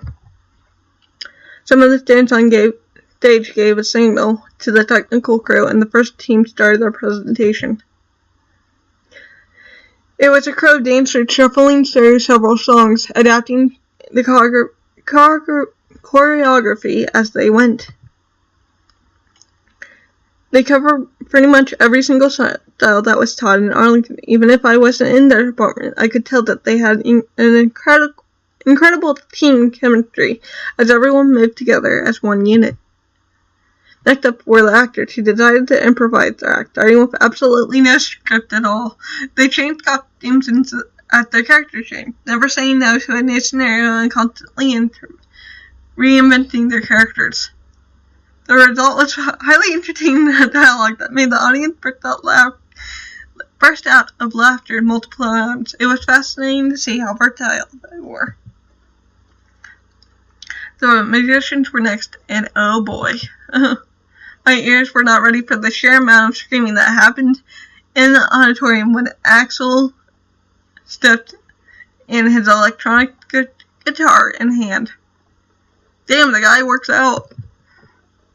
The other musicians were doing a fantastic job, but Axel's stage presence evaluated everything to a whole new level. Are you ready, Arlington? He hyped up the crowd like no other. When he began to sing, it got even crazier. I don't know what our chances are of winning if the Performing Arts Department has access to Axel, but to be honest, he's essentially their secret weapon, guaranteeing them a base amount of votes.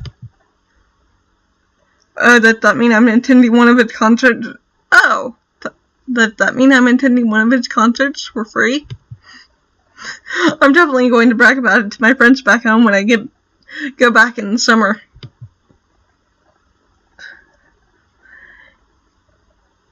For the grand finale, all the students from the department gathered around the stage, pulling off a combination of all their small acts. It was beautiful and surprisingly coordinated. I was really impressed. The performing arts finished and bowed to the audience, everyone cheering loudly for them. Bravo, this was a lovely show. Let's see what my colleagues would like to say about your performance, students. Entertaining, creative, and overall very interesting. Good work, everyone. You did amazing, truly, kids. But I can't help but wonder about the last scene. It seems like you improvised quite a bit on that part.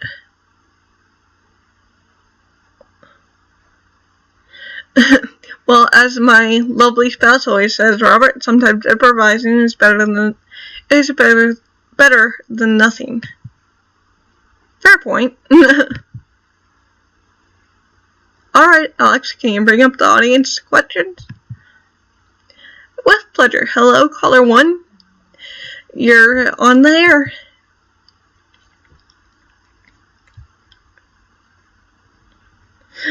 It took a couple of tries before Dr. Kim could find a caller that was not fan of Axel trying to get his attention. But after their filtering, the seniors answered questions mostly about techniques and styles.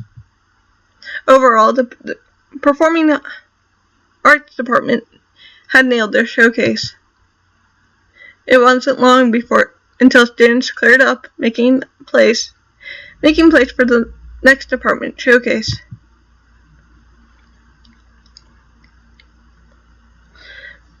Mr. Boss calmly took his seat next to the jury panel. He looked overall pretty relaxed. The audience was at awe when the students of the Fine Arts Department started to bring their material on stage. There was really everything: paint, canvases, crayons, paintbrushes, and even what looked to be the stuff to make sculptures. I really wonder what they're going to be pulling off. Welcome to the stage, dear students. That's quite a lot of stuff you got. Can you introduce your project to us? The senior students in charge cleared their throats and gave the audience the cameras wide smiles. They seemed very giddy to start their showcase. It was kind of cute.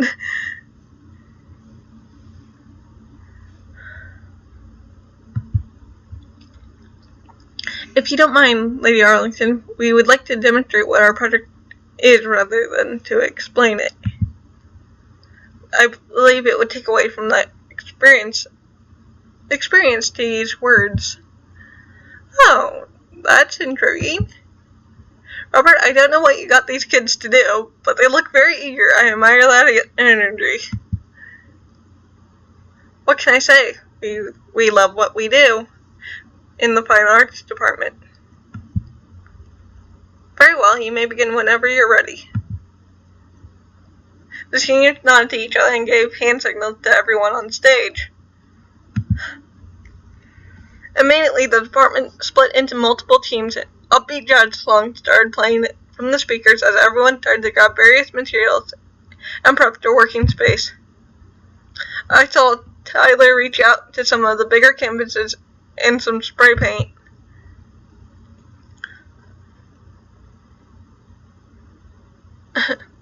One of the seniors in charge took a chair and adjusted the microphone to his height as he sat down. He opened his arms to the audience.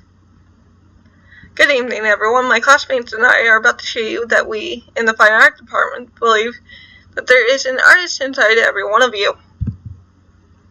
Our goal tonight, besides winning the competition, of course, is to inspire you, to show you that everything that you can imagine has potential. We can work with nearly anything you give us.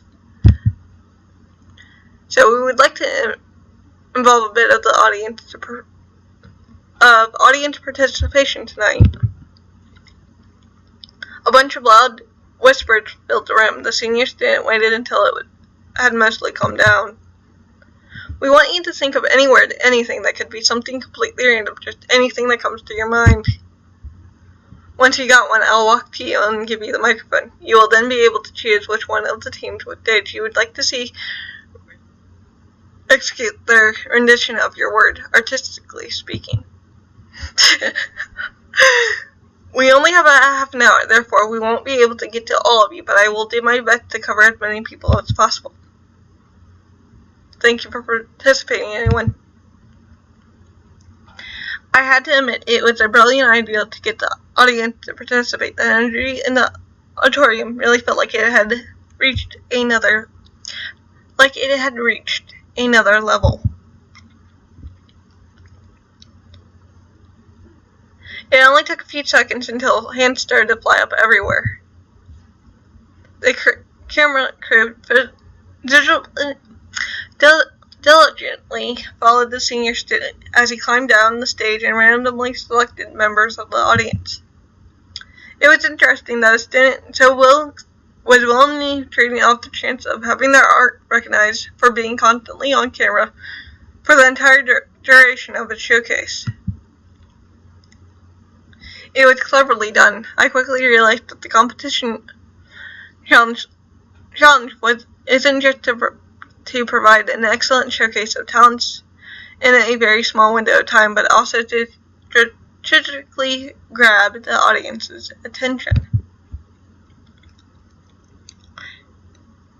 Arlington really did put your students in ways I didn't expect. First words quickly came. How about ignorance? Were you guys in the middle?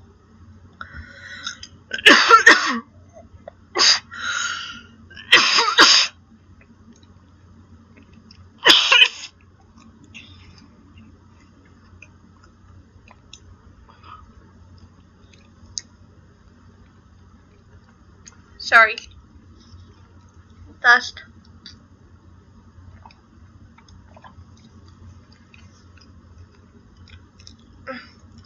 My tea's still not done. Right away, the team started to quickly brainstorming and drawing loosely on the canvas. It wasn't long until they started filling it in. Meanwhile, the other words were being assigned. Nature, to the one on the left. Come on, you guys, you're making it easy for them. I got a good one, memes.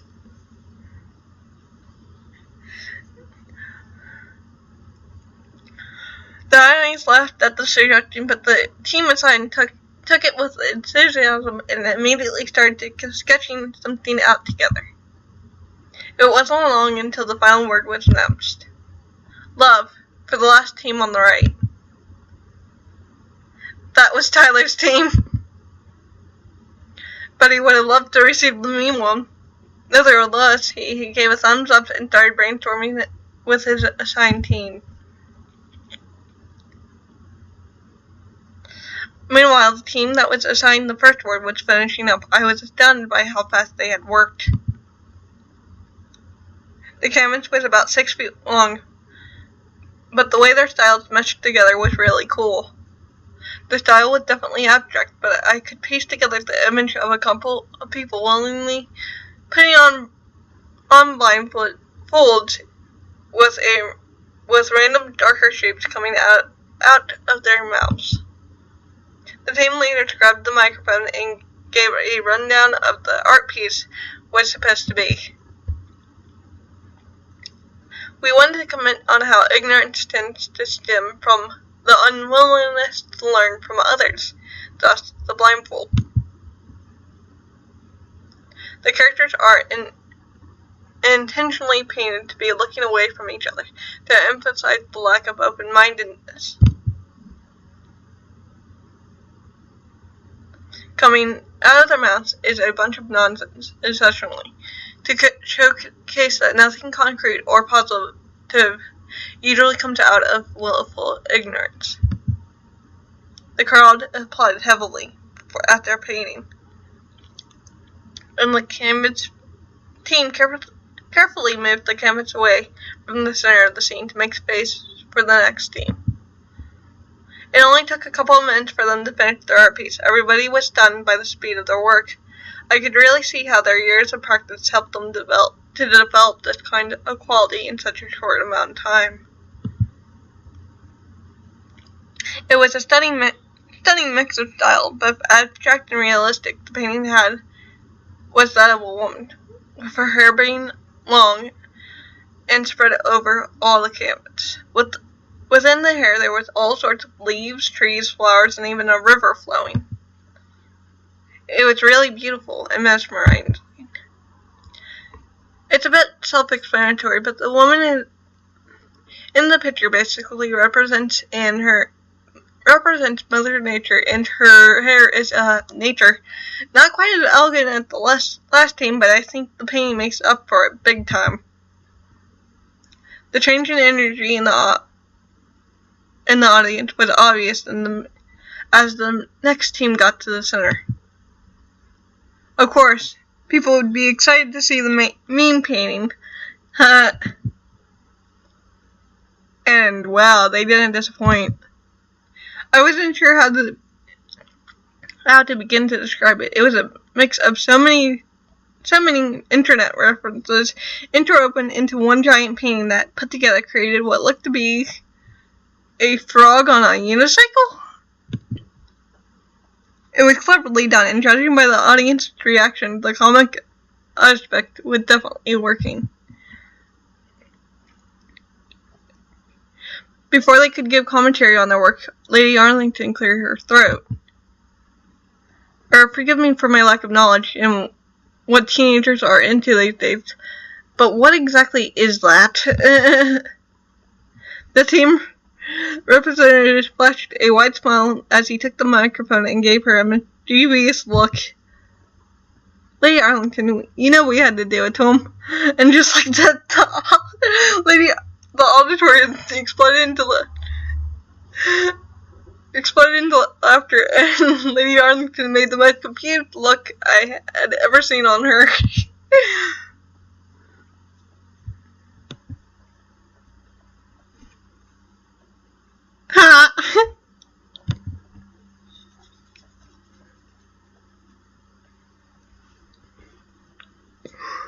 Are they allowed to do that?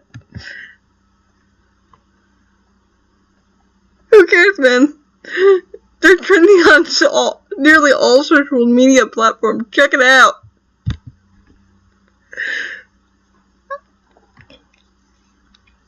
And apparently people have already started making the new smash tag about the meme stunt.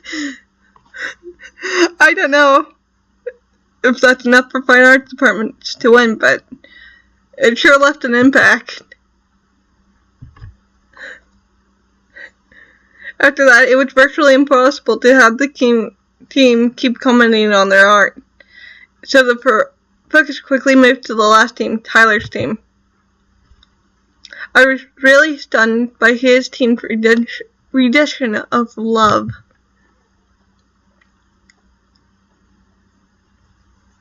I clicked! Come on!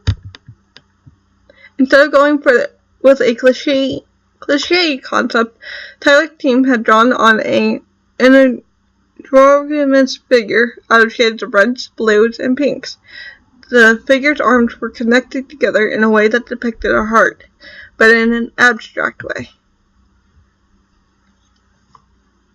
I really liked it. It was gorgeous. We decided to play on the notion of loving yourself. Love for others is a beautiful and wonderful thing.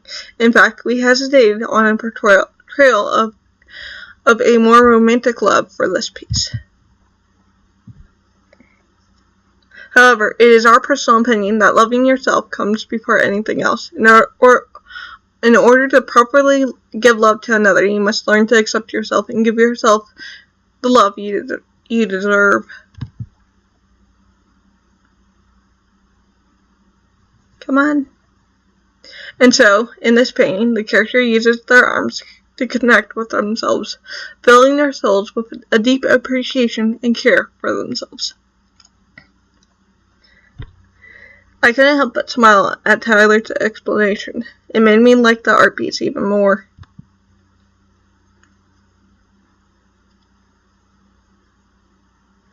And I believe that's time. Good job, everyone. All of your pieces are beautiful.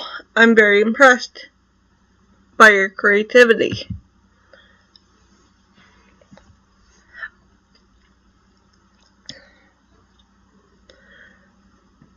I have to agree, it was ingenious to make each piece a collaboration between the artist and the audience. Very interactive.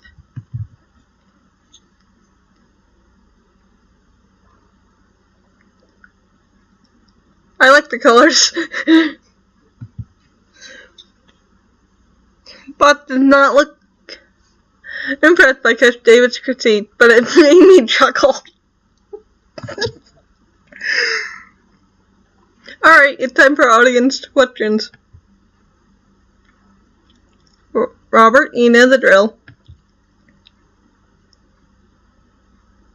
Of course, okay, color 1, you're on there. The Fine Arts Department mostly received questions about their artistic techniques. Memes. However, it wasn't until a museum curator called to request for the painting to be exhibited in one of their shows that the students started to really get into the calls. Before I knew it, their showcase was over, closing with laughs and excited cheers. The next department was up. I spotted the fashion department students carrying their stuff. They began to unroll what looked like to be an enormous carpet. They had one for each of the hallways between the auditorium seat rows. The carpets were long, thick, and dark, with a dash of decorative glitter. I want to see this carpet. Like, can I get some of it in my room? I soon understood that they were essentially creating a catwalk. It looked really cool. I think I skipped something there. Not too sure. Mrs. Ken and Mr. Boss switched places, and Mrs. Ken looked like she was scanning the auditorium to make sure her students were following their plans. It took a couple of minutes for the stage to be ready, but once it did, the students of fashion department walked up on the stage, and Lady Arlington gave them a nod. Already setting up the catwalk, huh? I'm looking forward to your fashion show. Can you tell us a little about it before we start? Certainly. The seniors in charge had carefully made some changes in our uniforms according to accessories and cutting parts of fabrics and replacing them with other colors.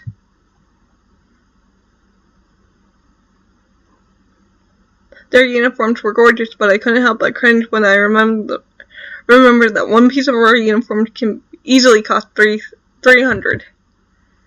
Damn. Our fashion trio is a collaboration of our designers of our department that have shown the most talent throughout the year.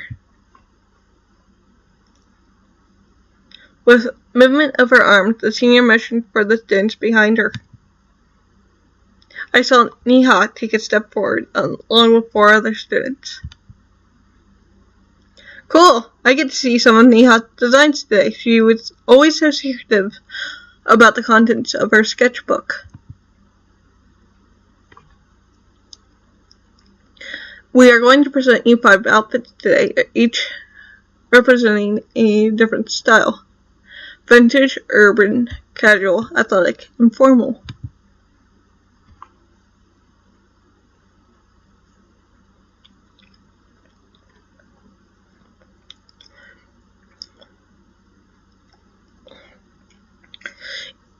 Every department has helped create the pieces that you will see on the catwalk today, each person adding a small detail to complete the outfit. We hope you will enjoy. 5 outfits in just a day is pretty impressive. You all must have worked very hard. Please, Amelia, working hard is a normal standard for my students. True that. Fair point. Alright, students, feel free to start whenever you're ready. With a nod to the technical team, the lights in the auditorium started to dim, and a type of runway music started to play.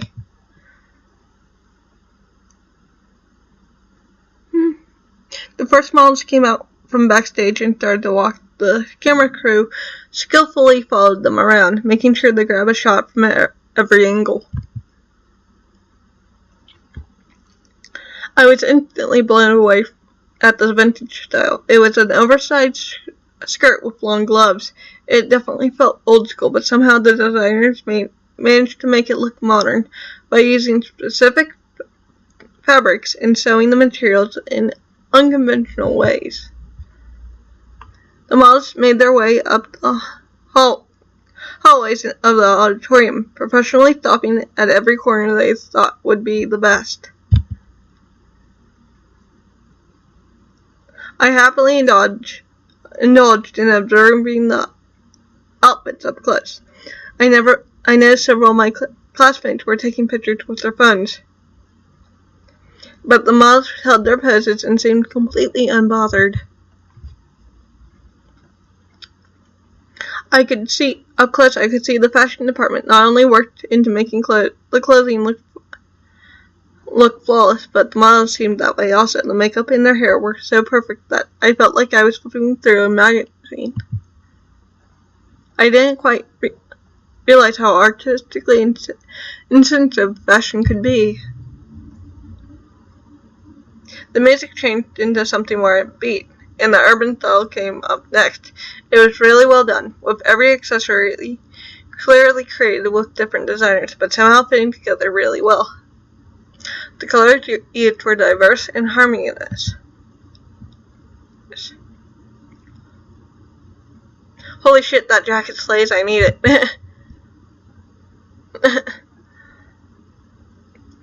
Same here, man. I need to ask Neha if she can get that fashion student to make me a custom one. I'll pay big money for it.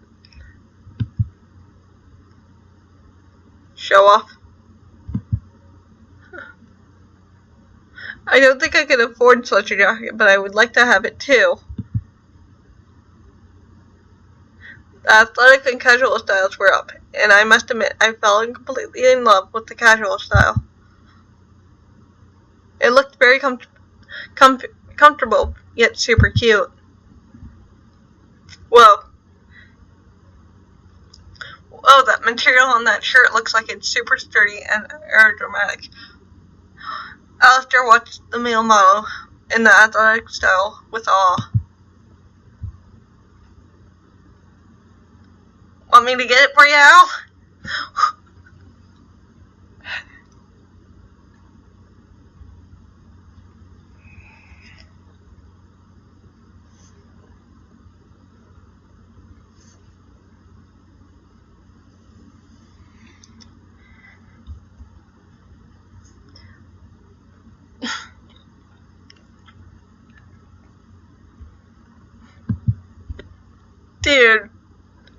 on, man. The shirt's probably, like, worth around $500 at the minimum. I can't let you buy me that. Wait, only $500? What the hell? What the hell, man? Daddy, you ass. Do you know how many long hours one would have to work to get that fucking shirt? Like, damn to shit. It's like, learn the value of $1. Suddenly the music changed and the moths on the catwalk started to make their way back. This must be the pilot, but I wonder what it's going to be.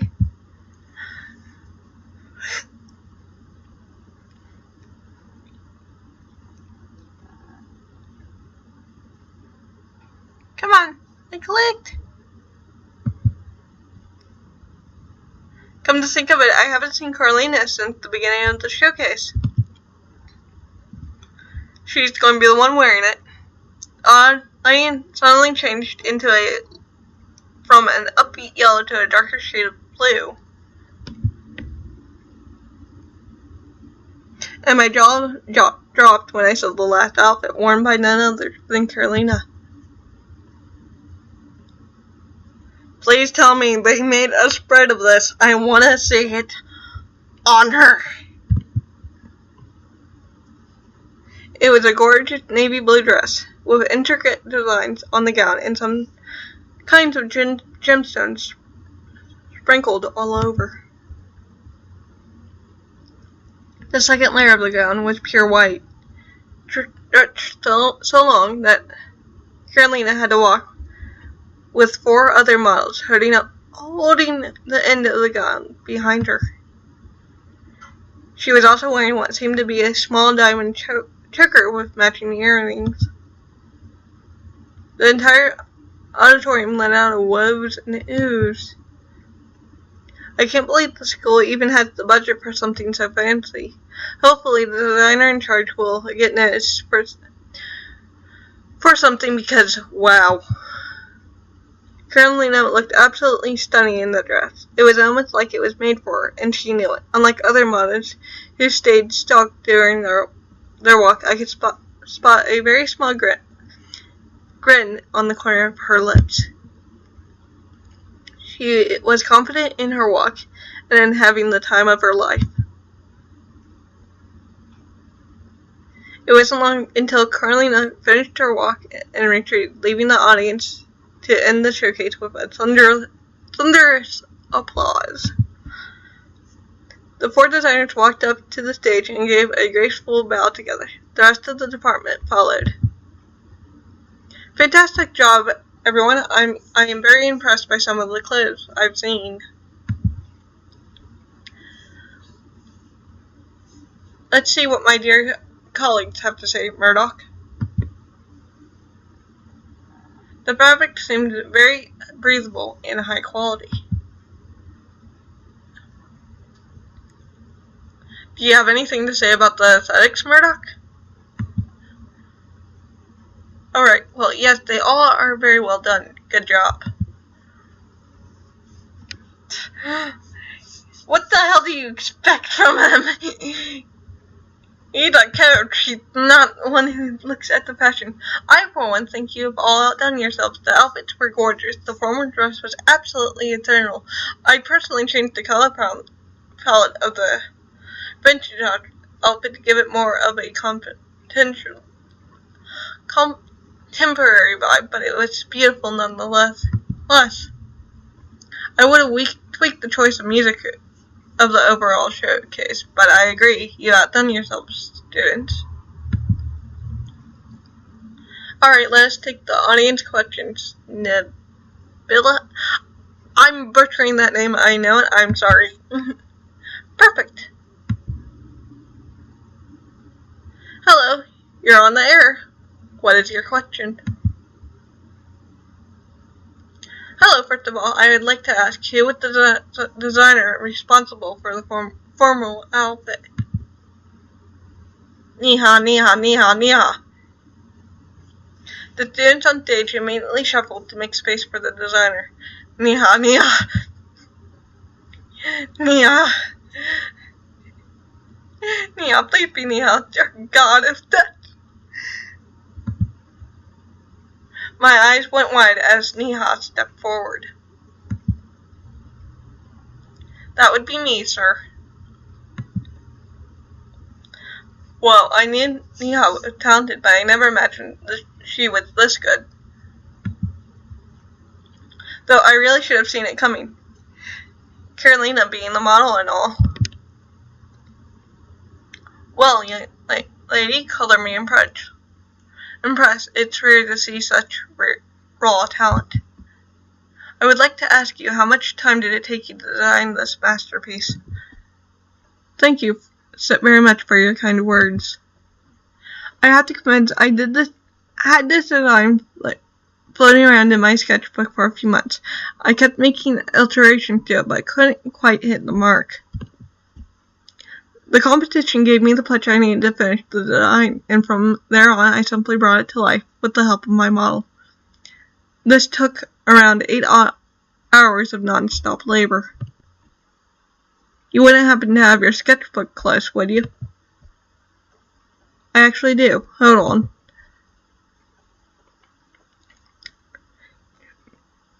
Nia's hand drove into her purse, and after several seconds of shuffling, she pulled it out. The camera rushed to get a good angle as she opened the sketchbook and started flipping the pages. The auditorium was silent as the caller examined the sketches. Remarkable. Oh, forgive me, I completely forgot to introduce myself. My name is Nicole Briones, and I am the Vice President for Development in Versailles International. Niha's jaw nearly dropped to the floor. I have just gotten approval by Mr. Princess herself to offer internships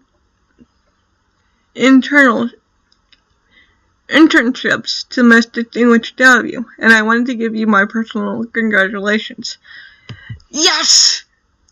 I will be contacting your department head for specifics. I won't bother you any more than I need to. Thank you for this lovely show.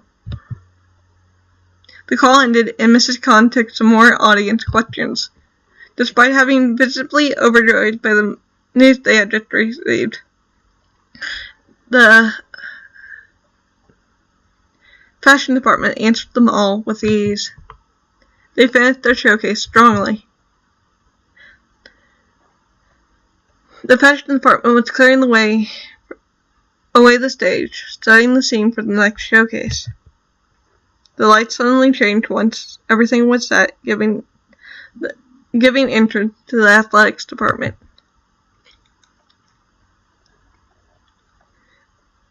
They all walked up to the leaders of the showcase. Alistair and Reckless was standing next to a couple of senior students.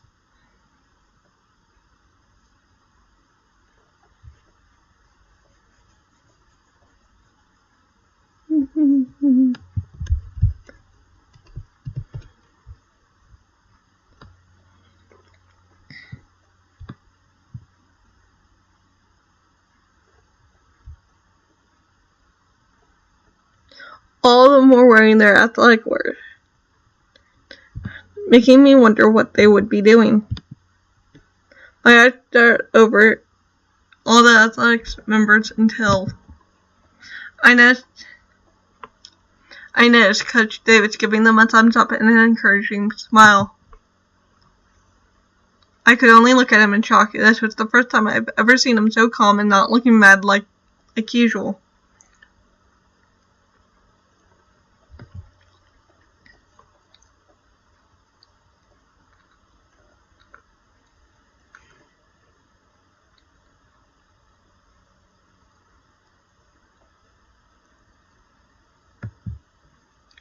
I don't think I'll ever get this image out of my brain. Hello everyone. I didn't know any better. I'd say you're looking like you're all about to run my marathon. Well, we decided to break our tradition this year. The athletics department has decided to combine all of its abilities into one. That way, we decided on creating our very own obstacle course throughout the school. Wow, now that explains their get-up.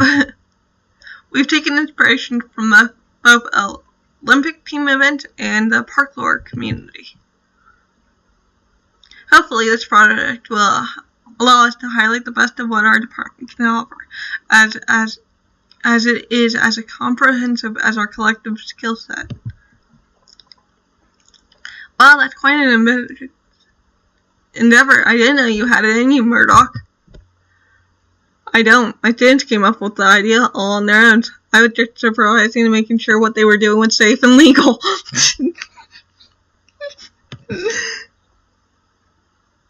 That's a little worrisome, but I'll trust you. Alright, go on, students.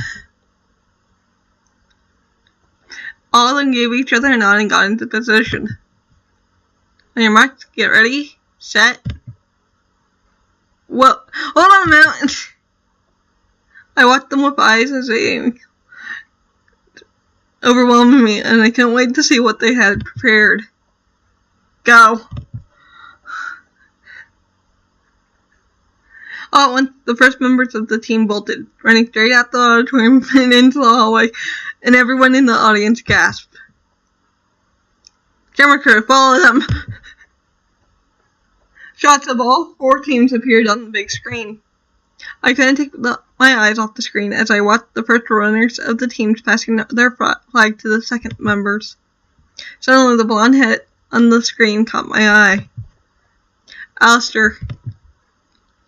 Come on, guys, to the roof. Alistair's team was in the lead. Wait, they're on the roof? As they watched reached outside the cafeteria, they ran and invaded all the chairs and tables placed strategically in the hallways and cafeteria. The most agile of them were sliding and making impressive sharp turns. Alistair took his position at the muscle of the group and squatting as he began to lift them one by one to the rooftop of the school. With the second team hot on their trail, they quickly got to work.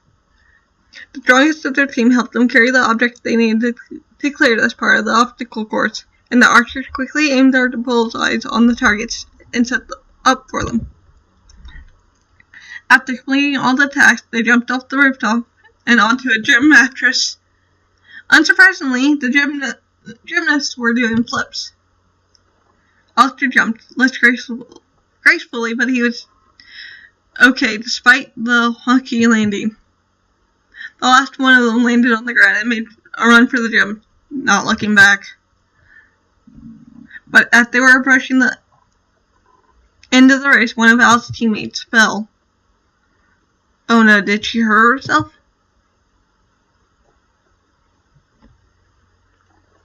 I couldn't quite understand what they were saying. The cameras were too far from but it appeared to be quite grave as everyone had panicked expressions on their faces. Alistair, one of his teammates, helped her move, making sure her ankle was not causing her any more pain than necessary. Other teams passed through them, leaving them far behind. There was something inside me telling me to get up and see them finish the race, and I believe I wasn't the only one. One by one, the students around me began to get up, dashing towards the gym. My eyes met from Alistair's to Tadashi's for a second, and we grinned, getting up from our seats and dashing towards the gym as well. At the gym, everyone waited for the last team to arrive. Many had their phones locked to the gym entrance, waiting to catch the grand finale. The last group finally reached the gym. They finished in fourth place as soon as they crossed the finish line. Alistair made sure the injured teammates would correctly seated by another teammate got the medical team and a pack of ice. I couldn't help but look at Alistair with admiration. If it had been someone else, they probably would have left the girl behind, but not him.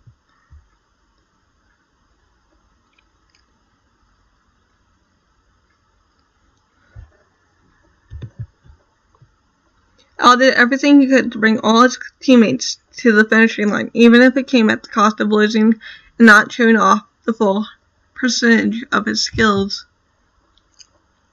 His kindness has no limit. He was so hardworking and kind. And to add to it, he was handsome as well. Whoa. The way my heart rate picked up at the thought took me by surprise. And I felt heat rush to my cheeks. Oh god, no, I can't believe blushing, right? I bit back again when someone tapped my shoulder. Are you alright? You look a little red. Do you need me to get you some water? Claire whispered at me from behind. No, I'm fine, thanks. I'm just, nervous. Smooth. I entered in. Just make sure to take deep breaths. Oh, real smooth, Lenora. There's one. Gosh, what's wrong with me? There's no way I'm catching feelings. Not here, not now. Besides, knowing Alistair, he's probably too busy. We wouldn't be able to date. Nope. Oh my god. Why am I even thinking about dating him? This is so dumb. Not happening, Lenora. You got no time for a crush. It's probably the department competition that's putting him in the spotlight. Tomorrow, when all this is over, everything will go back to normal.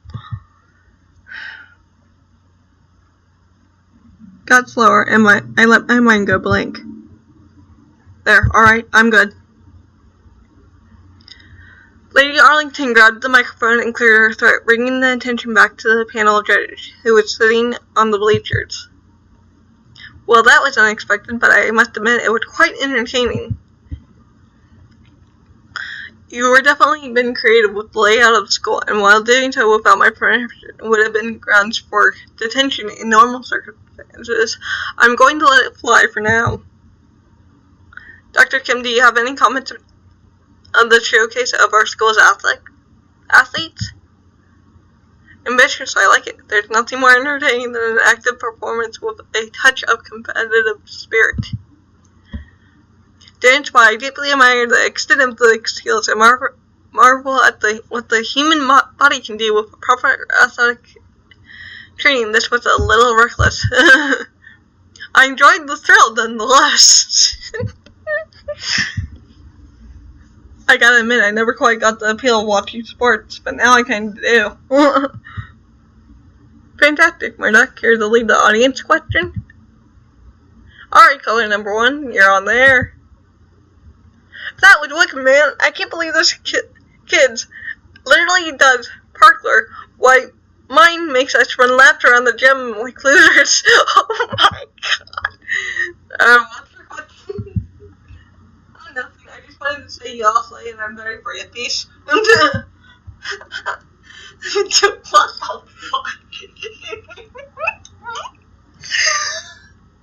Could you hear a thump? That's me falling from laughing.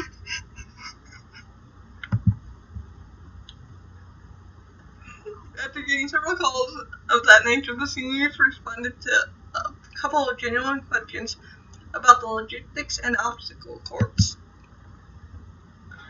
Once all the questions were answered, we made our way back to the auditorium for the end of the competition. Oh, hell. That was funny as hell.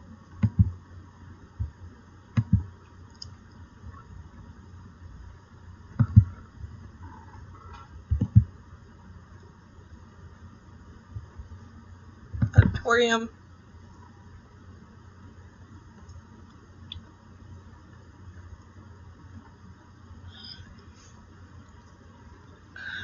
The left department was clearing away the stage, setting the scene for our showcase. Oh my gosh, all the departments have done an amazing job. Will we even be able to keep up? I mean, it's easy to put on a show when you specialize in performing arts or fashion, but my department is another kind of skill altogether. Can we even win this?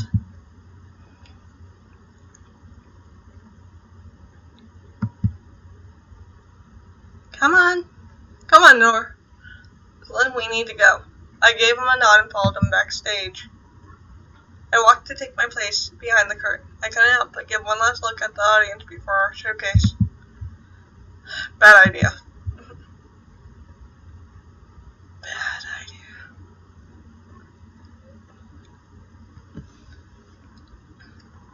The auditorium was completely full, and even though I knew it was physically impossible for it to hold so many, my audience somehow convinced itself that I was going to be facing 1,000 people when I walked on stage. Oh, hell. Oh my god, holy crap. Okay, calm down, Honora, don't panic. Alright, everyone. We all walked up to the leaders of the showcase. Tadashi was standing next to a couple of senior students. All of us were wearing the same variant of Arlington's uniform, giving us a unified and polished look. Marketing team, you've done your job. With the auditorium seats, right?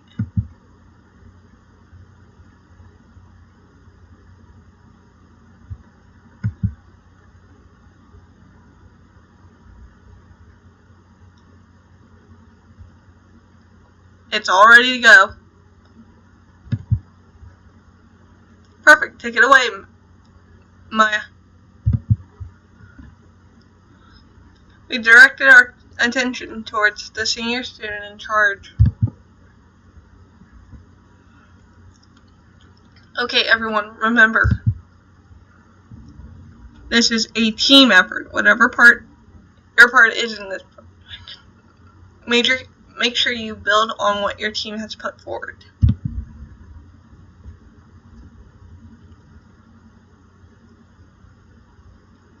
This means no contradicting team members when they're presenting their part.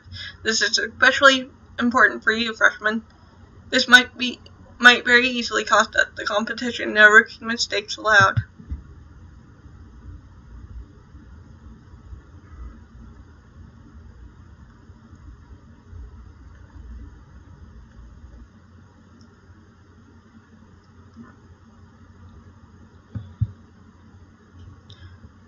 Also, keep short.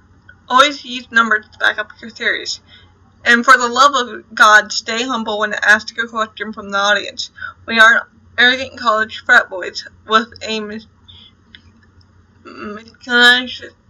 business major who vape in their free time. Damn! You have to burn the vapors. No, today we are professionals. We are leaders of tomorrow. No fancy outfits or cutesy paintings can ever compete with us when it comes to impressing the big shots out there. She put her fist in the middle of our circle, and we wasted no time in joining her. I believe in you. You're all amazing. We gave one last team cheer and got into position. Come on. Load. My heart was beating so wildly in my chest.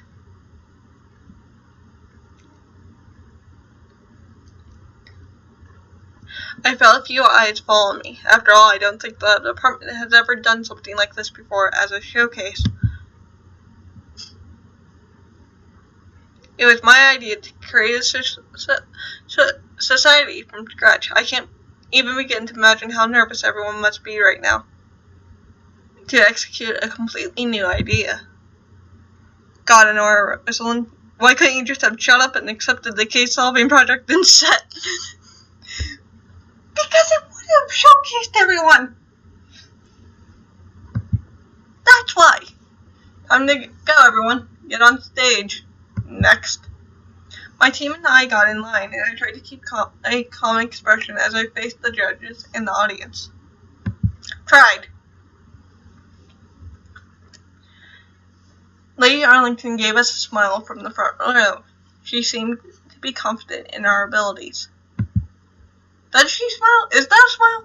We took positions on the stage, waiting for the signal from the judges.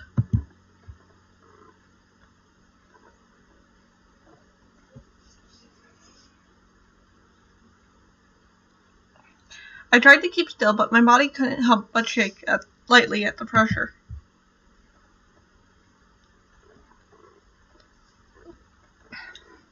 Those who were carrying laptops and other equipment quickly started to set up the stage in the background, placing the graphs and blueprints in the most strategic ways.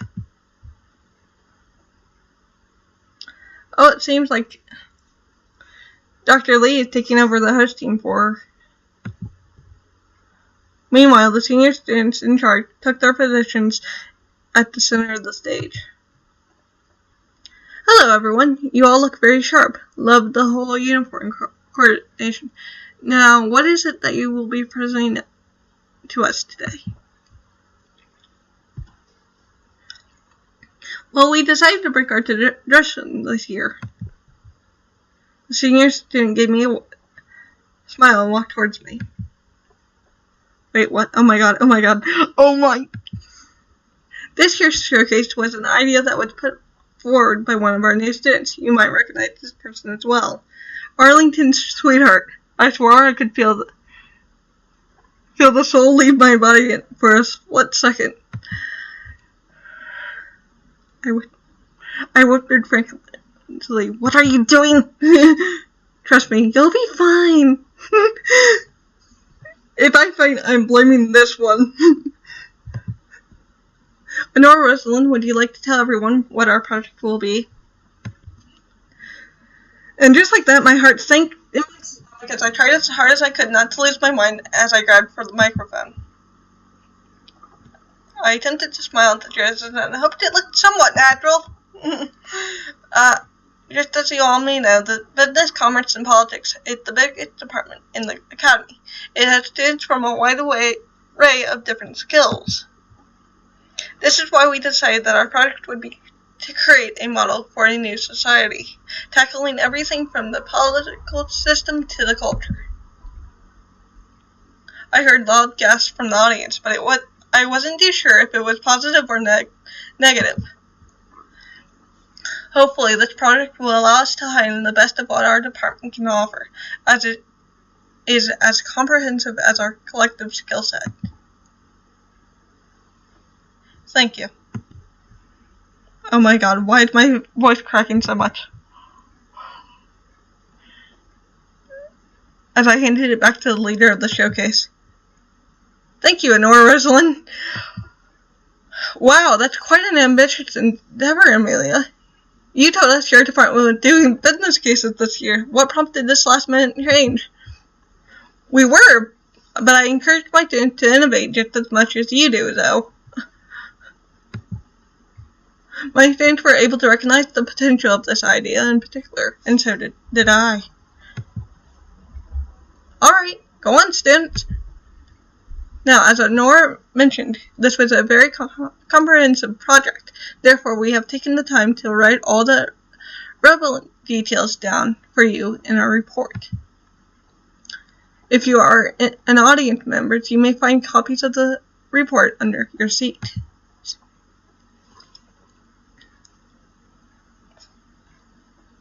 How the fuck did you pull this off?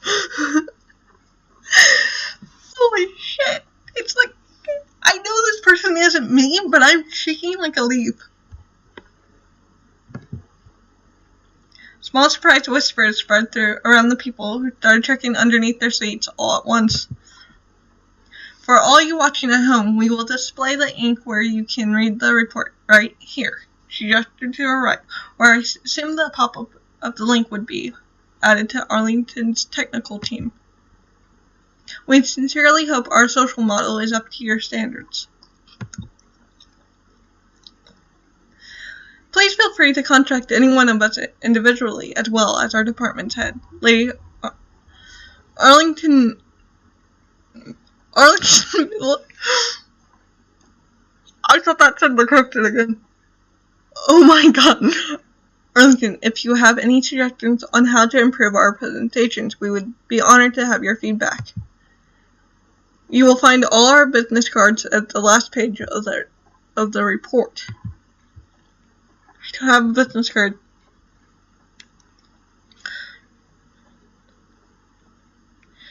I heard everyone in the audience shuffle their pages to the last one, sounds of awe coming out from every corner of the auditorium. The marketing team had done a pretty good job with the stunt. I hope my business card ended up being printed well.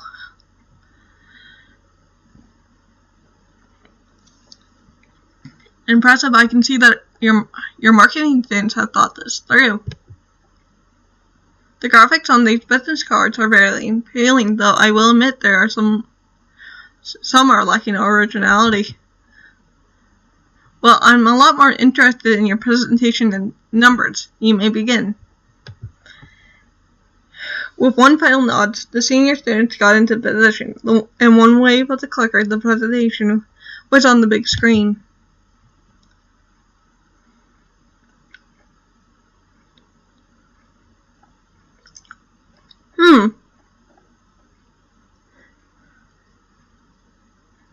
We started off with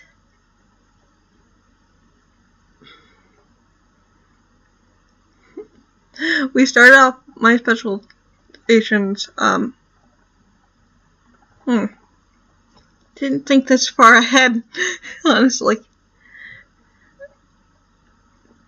She would be a mixture of both, but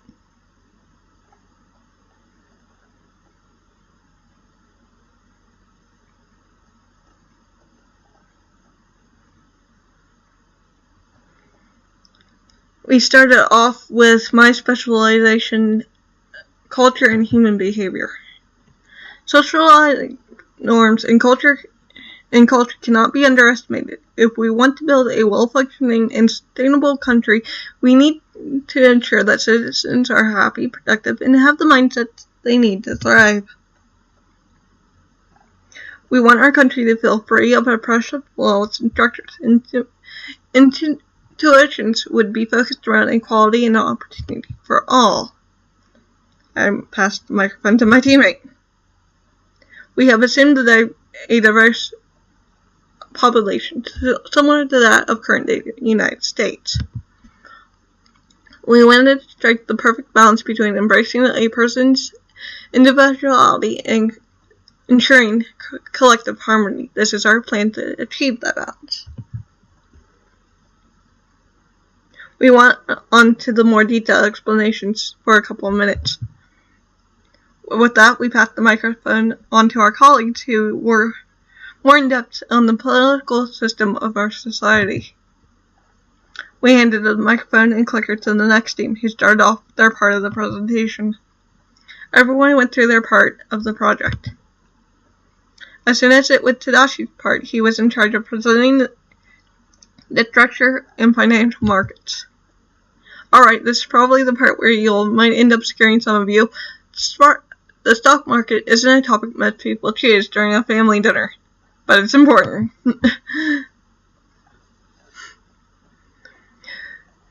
By show of opinions, who of you are scared or frustrated at the thought of investing?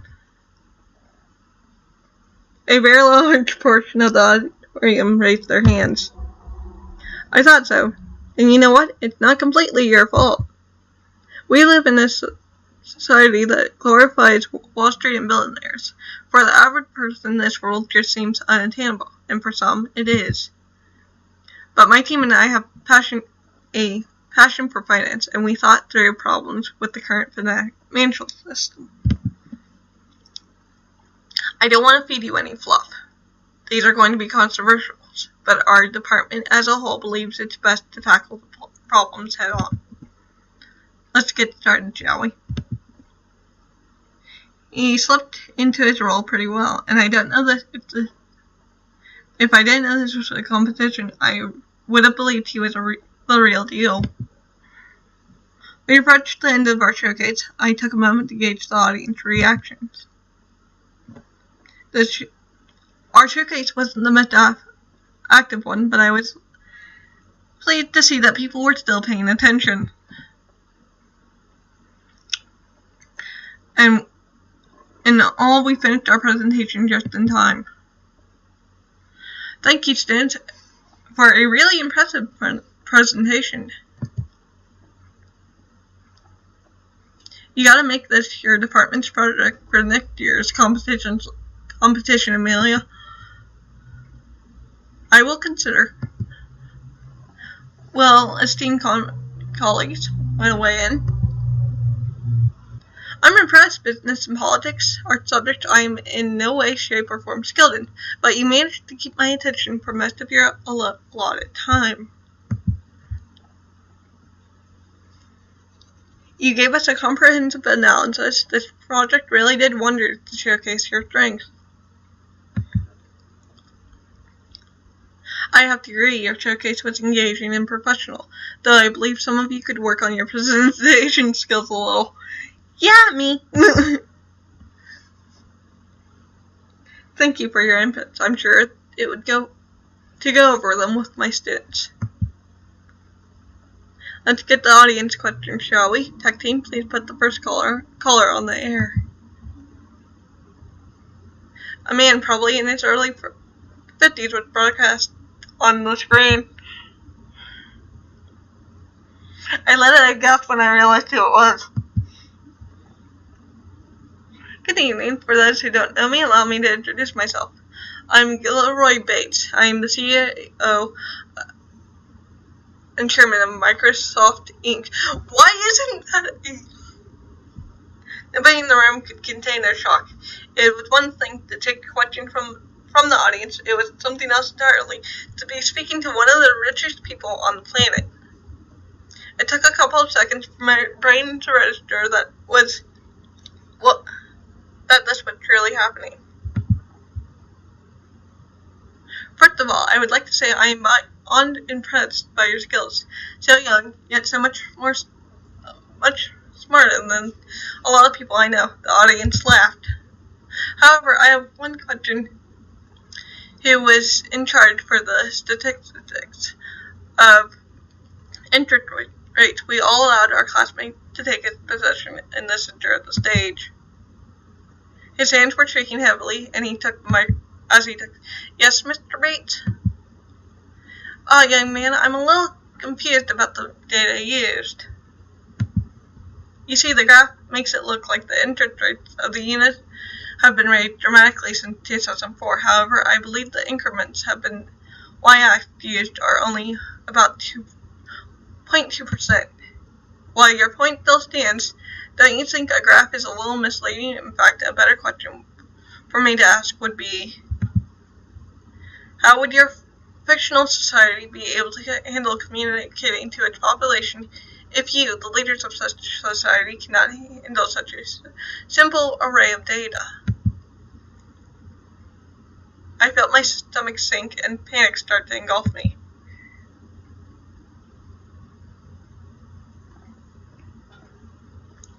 My department classmates had a look of absolute horror on their faces, despite trying very hard to contain it.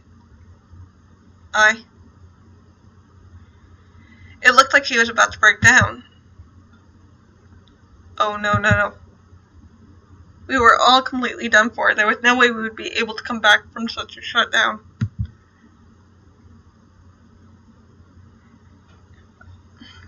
I should have known our audience questions were going to be ruthless, but most people are not known to be lenient or forgiving. This is all my fault.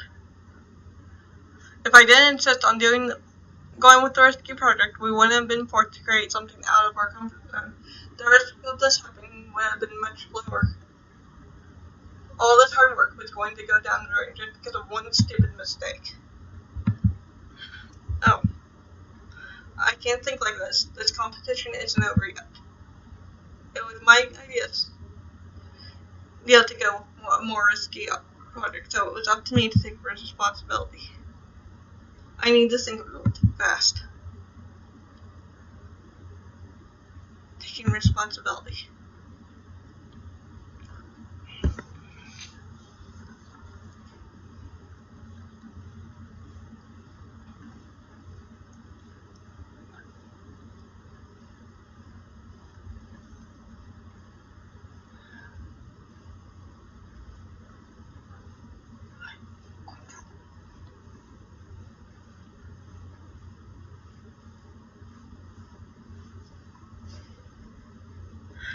and adrenaline filled my veins.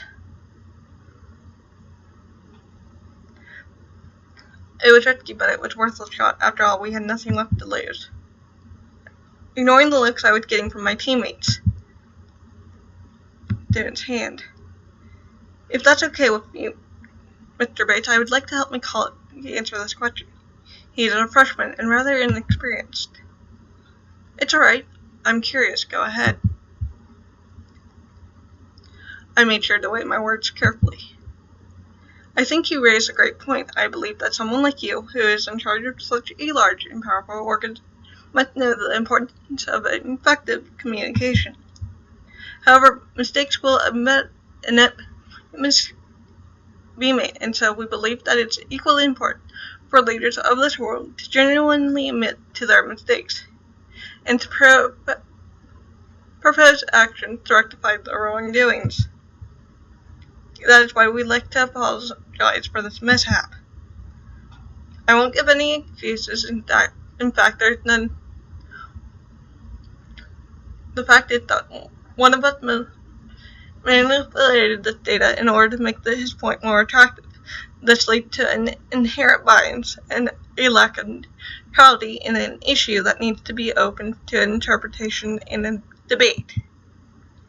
In our fictional society, this type of behavior would be highly frowned upon and punishable by law if made by an individual with a high enough position of power. Whatever the punishment would be discussed appropriately by the lawmakers. But the point I'm trying to make is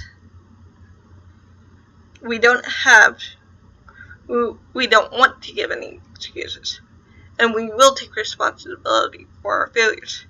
Because that's what we believe good leaders should do. Thank you.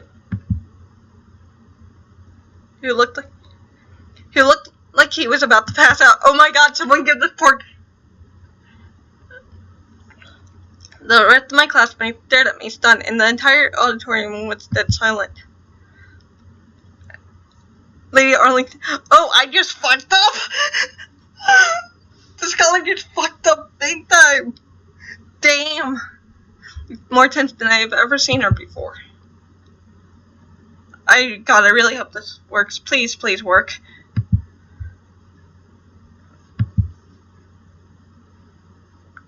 This was most definitely not what I was expecting. To be honest with you, I was expecting one of you to try and save face by justifying your choice in some kind of bullshit, politically correct way. God knows what business students are known for. But I'm pleasantly surprised. Thank you for your honesty and humility. Amelia? Yes, Gilroy? I will be contacting you tomorrow morning with information about that sponsorship we talked about on the phone. Also, I'd like to offer an internship to a couple of your students if you don't mind. Wonderful. I will be awaiting your call. Have a nice evening. Leaving us to process his words. After a couple of seconds, my classmate broke into elated grins. Holy crap, I can't believe that worked. The senior answered the rest of the questions we received, and I couldn't help but feel a little dizzy at the stunt I just pulled. And before I knew it, our showcase was over, and I could finally feel myself relax a little.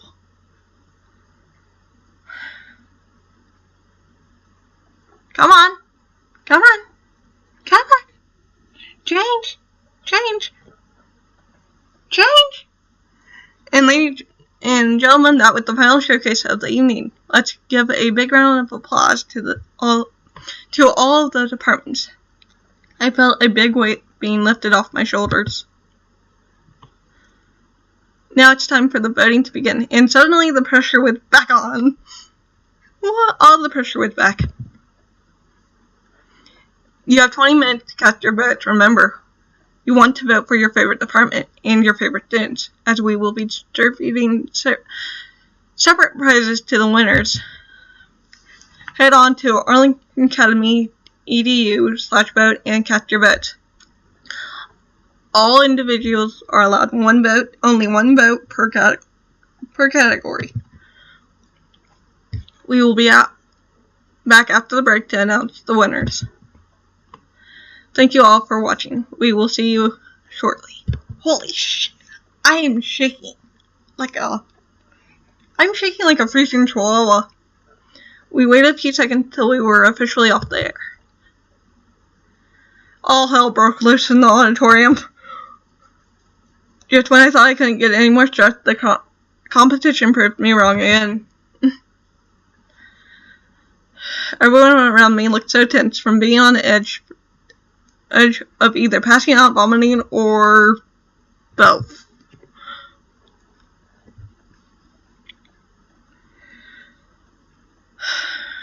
I almost felt frozen due to the stress myself, unable to move from my seat.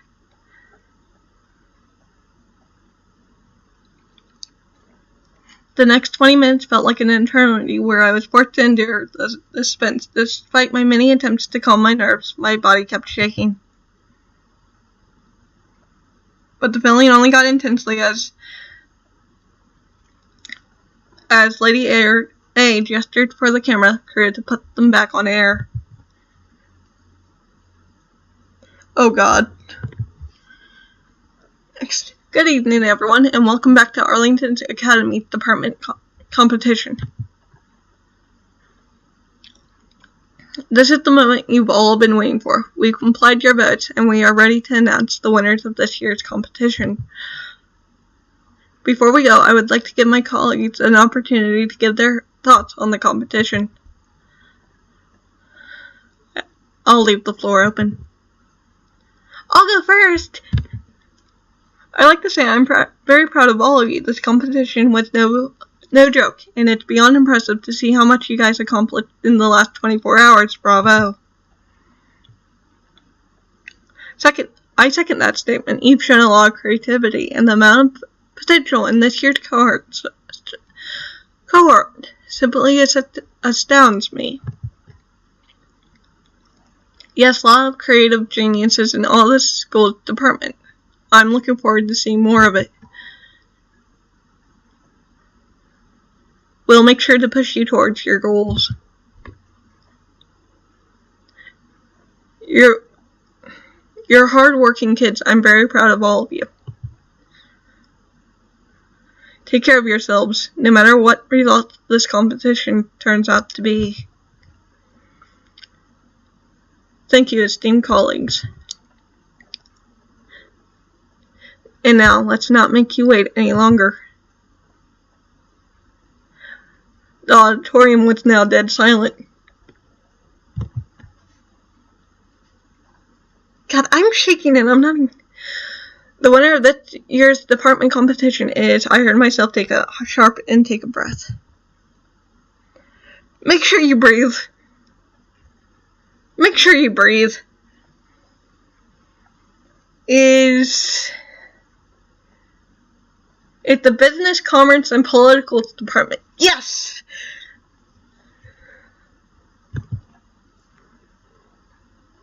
Congratulations. I jumped out of my seat. Lenny squealed. My heart was beating 1,000 miles per hour. I couldn't believe it. We actually won. Holy shit. Honora Rosling, you're a goddamn genius.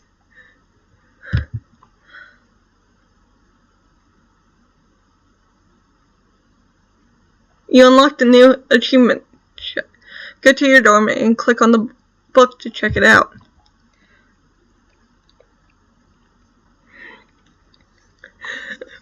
The members of my department surrounded me and we gave a team cheer, not caring about the cameras that were hovering over us, broadcasting all our freakouts live. After our embrace, we followed the senior's lead and walked up on stage. Lady Arlington handed us a trophy, a proud smile on her face. We held it together triumphantly.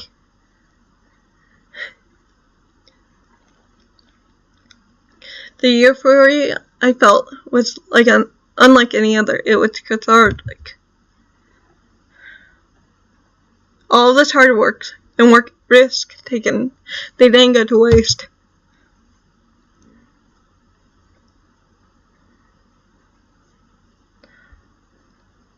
I felt so proud and relieved. My heart felt full and warm.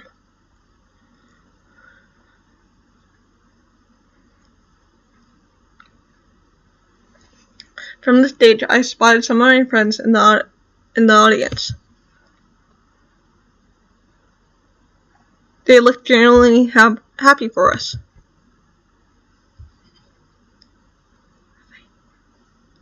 My friends. Yes, my friends, this competition has been the most stressful thing I've ever done, but it made me bond with people around me. Somehow it made me feel happier than winning the competition.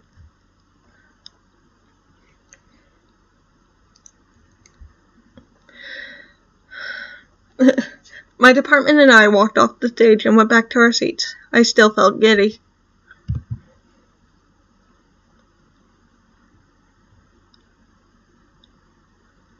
It's not over, everyone.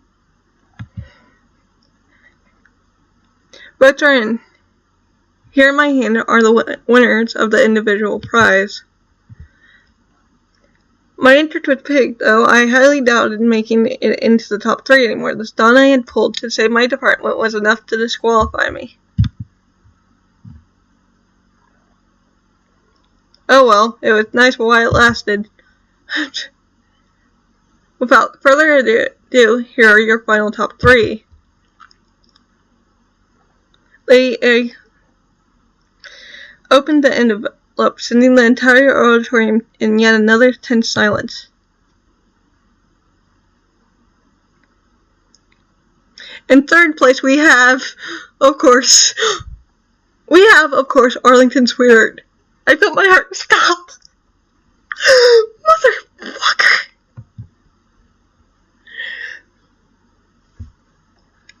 Nora Rosalind. Oh my god.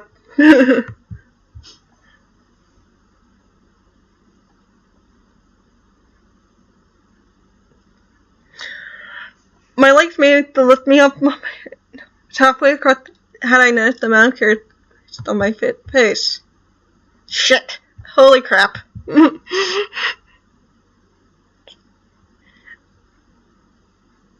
Put on the bronze medal. Put on the bronze medal on me. Once on. I was absolutely dumbfounded. They liked me even after everything I pulled off? Wow.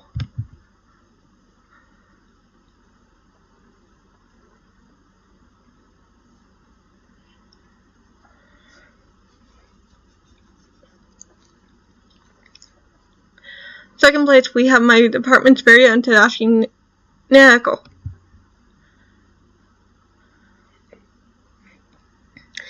Tadashi's eyes lit up. He waved at the cameras and at the audience, and he made his way up the stage next to me. He and I looked exhausted together, and I could tell he was satisfied with his victory.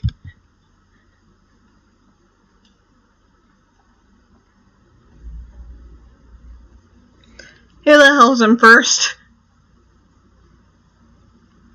And finally, the most awaited one, the first place goes to Axel. Congratulations. Axel grinned, making a peace sign as he got up from his seat and walked towards the stage, high-fiving a couple of his fans.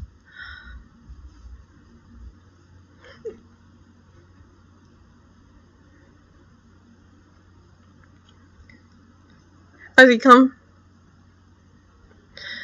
he climbed up on stage, Axel genuinely smiled at me before walking to his spot. I couldn't help but return his smile.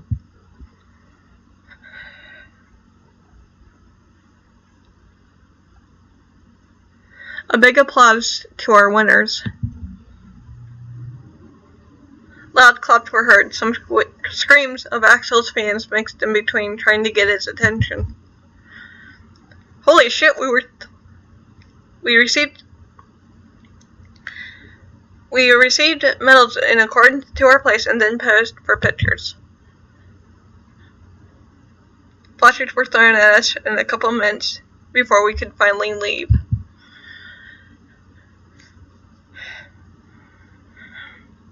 We then climbed down the stage and got to our seats.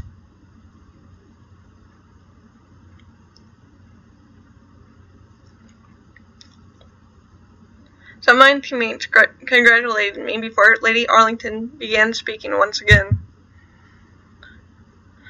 In spite of the department's competition being full of high-level stress for everyone, it's still a delight to watch everyone growing in such a short period of time, and both amazes me and my colleagues with incredible performances. This is what Arlington Academy is about, pushing our students to move forward and help them reach their goals. I believe I can speak for all my colleagues on behalf that we are proud of you all.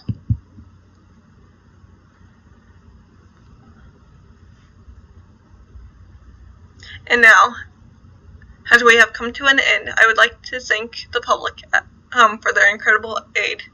We hope you all will be able to enjoy the competition just like we did. We would also like to thank the sponsorships given to our departments in order to let our students have the chance to keep following their paths, just like the amazing opportunities given to some of our students for future internships. Thank you.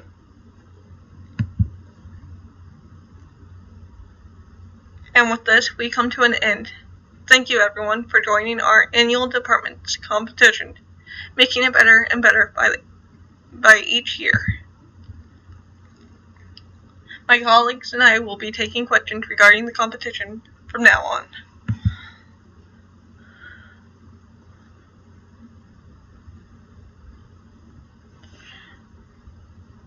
With the help of some seniors, Tadashi tells everyone to slowly give it up and walk towards the auditorium entrance.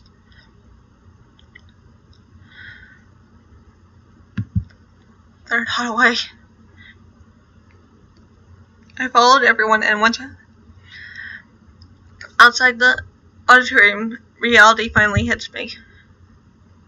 It's over. I pinched my cheek, still not believing that the competition was over. Ouch. Okay, it's real. It's really over.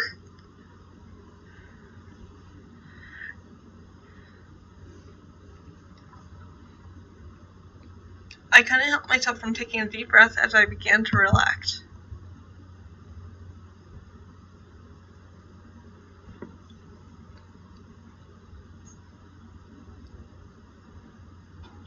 My body felt like jelly, the stress from the competition finally going away.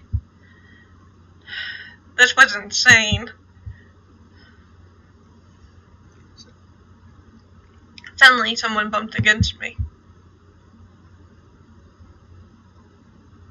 Oops, sorry, Nora Rosalind. It's fine, don't worry about it.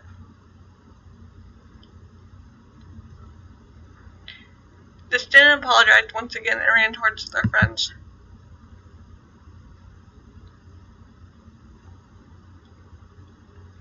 As I looked around, I noticed students gathering around the hallway with their friends to celebrate the end of the competition.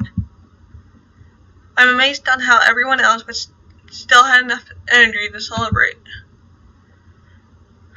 I, on the other hand, was ready to go to bed and get some much-deserved sleep. I think I have everything with me. I opened my bag to check if everything was there, only to notice that my phone is missing. Again, why? Where did I drop it this time? Or when was the last time I saw it?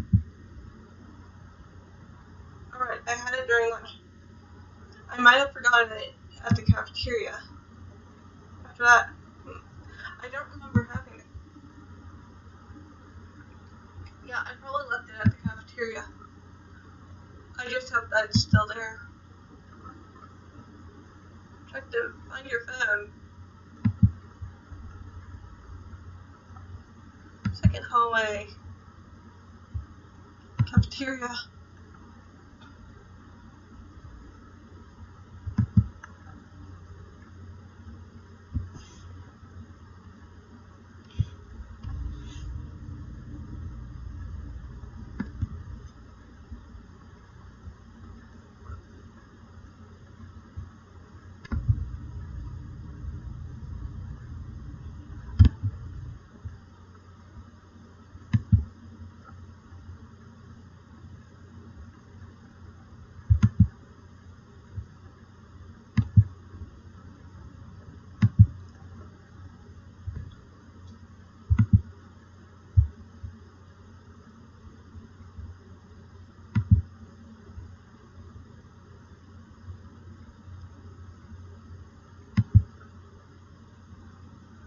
Alright, I hope it's still here.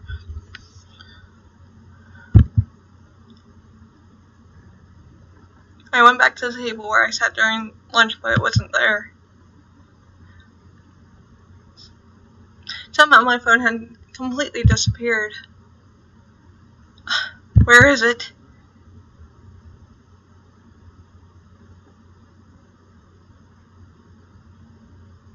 Looking for something? After he handed me my phone.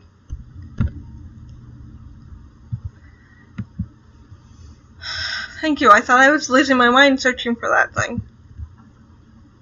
You're the best.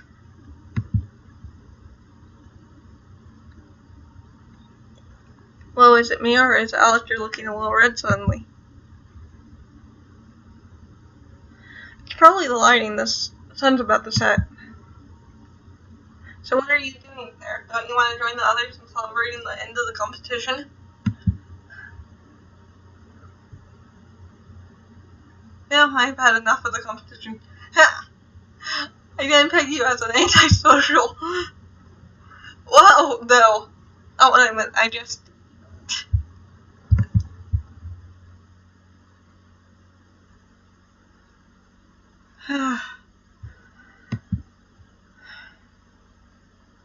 It's a lot, you know? Yeah. I gave him an understanding nod. Yeah. Pretty crazy how he pulled that stone on stage without walking.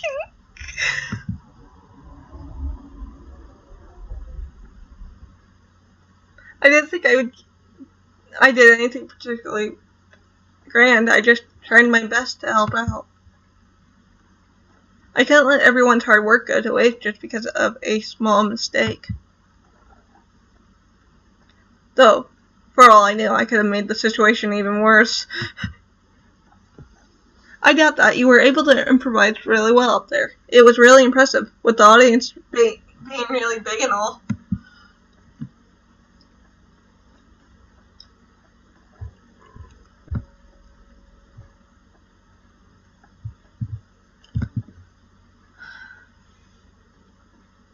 I felt my cheeks burn and I struggled to get my words out.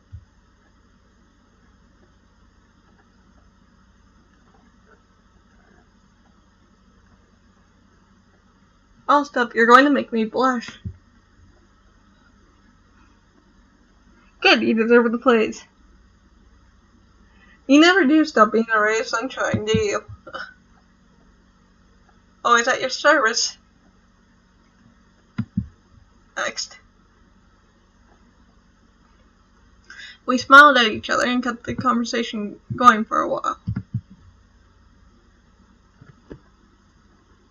It wasn't long until we realized that the sun had set down. We should probably head back to the dorms. Yeah, Tadashi's probably already asleep and he'll kill me if I come back too late. Come on, I'll walk you.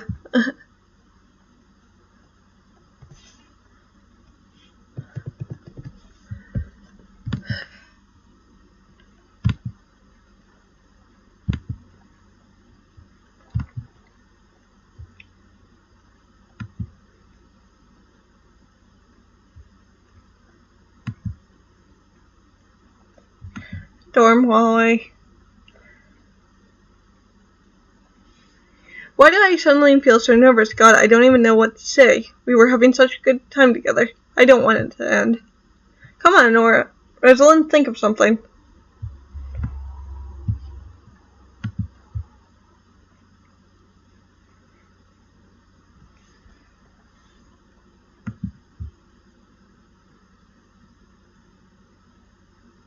It seemed to relax you.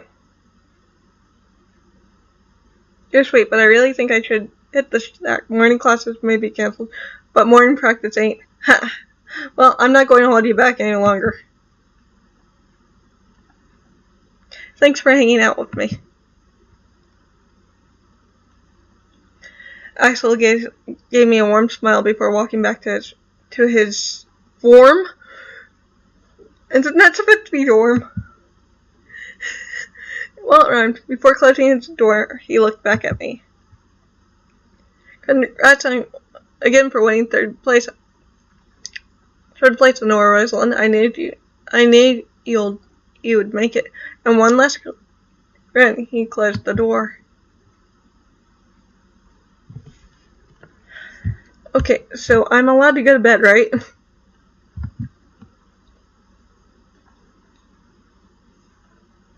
I threw myself on the bed, feeling completely and utterly exhausted.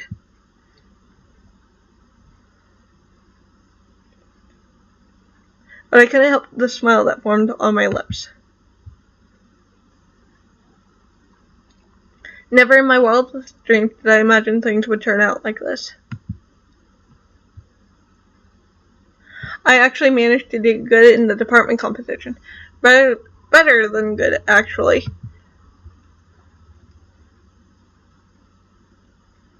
And I wasn't alone anymore. I think I have friends now, and I have a feeling Alistair and I are going to be great friends.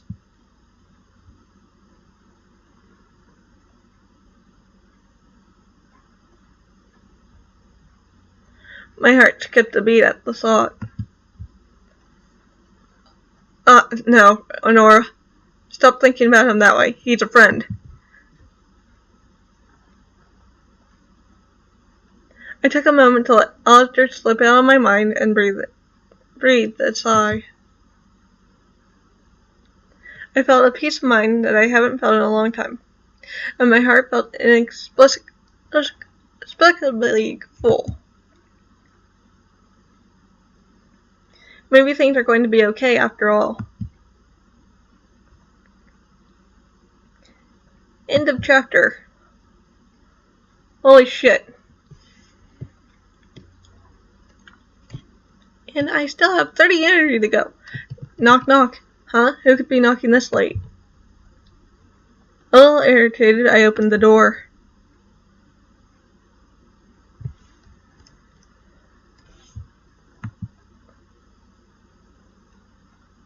Serena?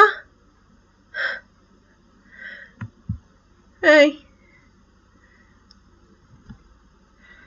Yeah, sorry to bother you. I know you've been through a lot these past couple of days, but I just have something to tell you. Now? I promise it will be quick. It's important. Alright, fine. Okay, so the competition is finally over. I hope you enjoyed it. It definitely had its ups and downs. Well, if you're curious about how other departments prepared and how your results would have been affected if you made different choices, don't hesitate to replay.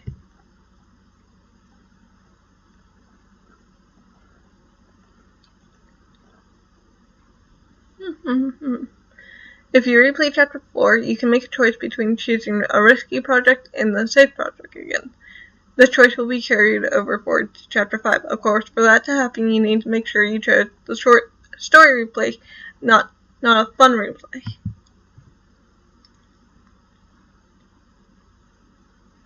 Furthermore, you can learn more about the characters by just generally replaying the two chapters. They make up one huge story arc, and there's a lot to explore. The writers have dropped subtle hints everywhere. I'll keep that in mind. Finally, If you decided the apartment you chose wasn't for you, you can always go back and replay chapter 1 to change it. Oh, I didn't know that. Be careful with that. If you choose a story replay, all of your progress will be deleted and you'll have to start over. But if you choose a fun replay, you'll get to change your department and then proceed with the story as if nothing happened.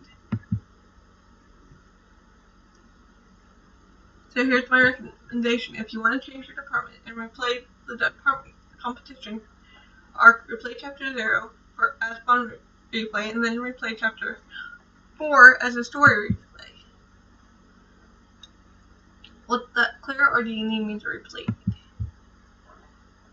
That was clear. Thanks for the info. Perfect. That was all I wanted to say.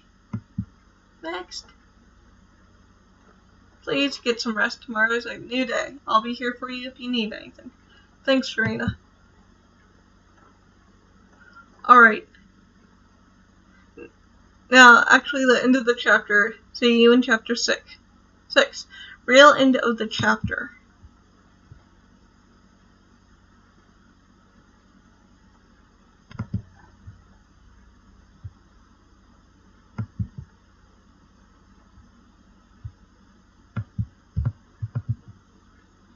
Come on.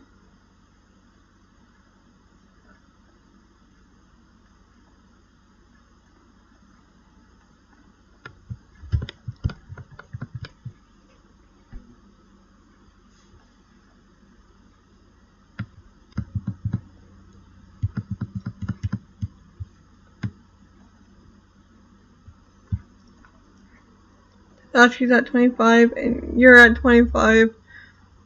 Ooh.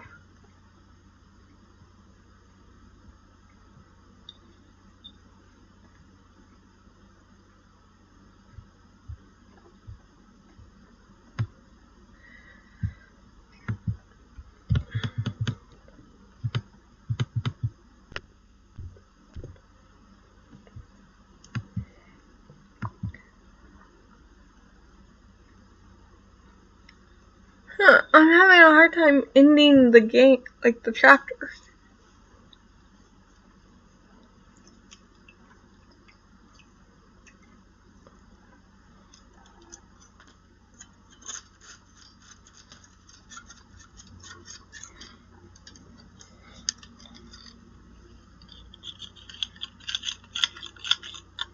So did the game break?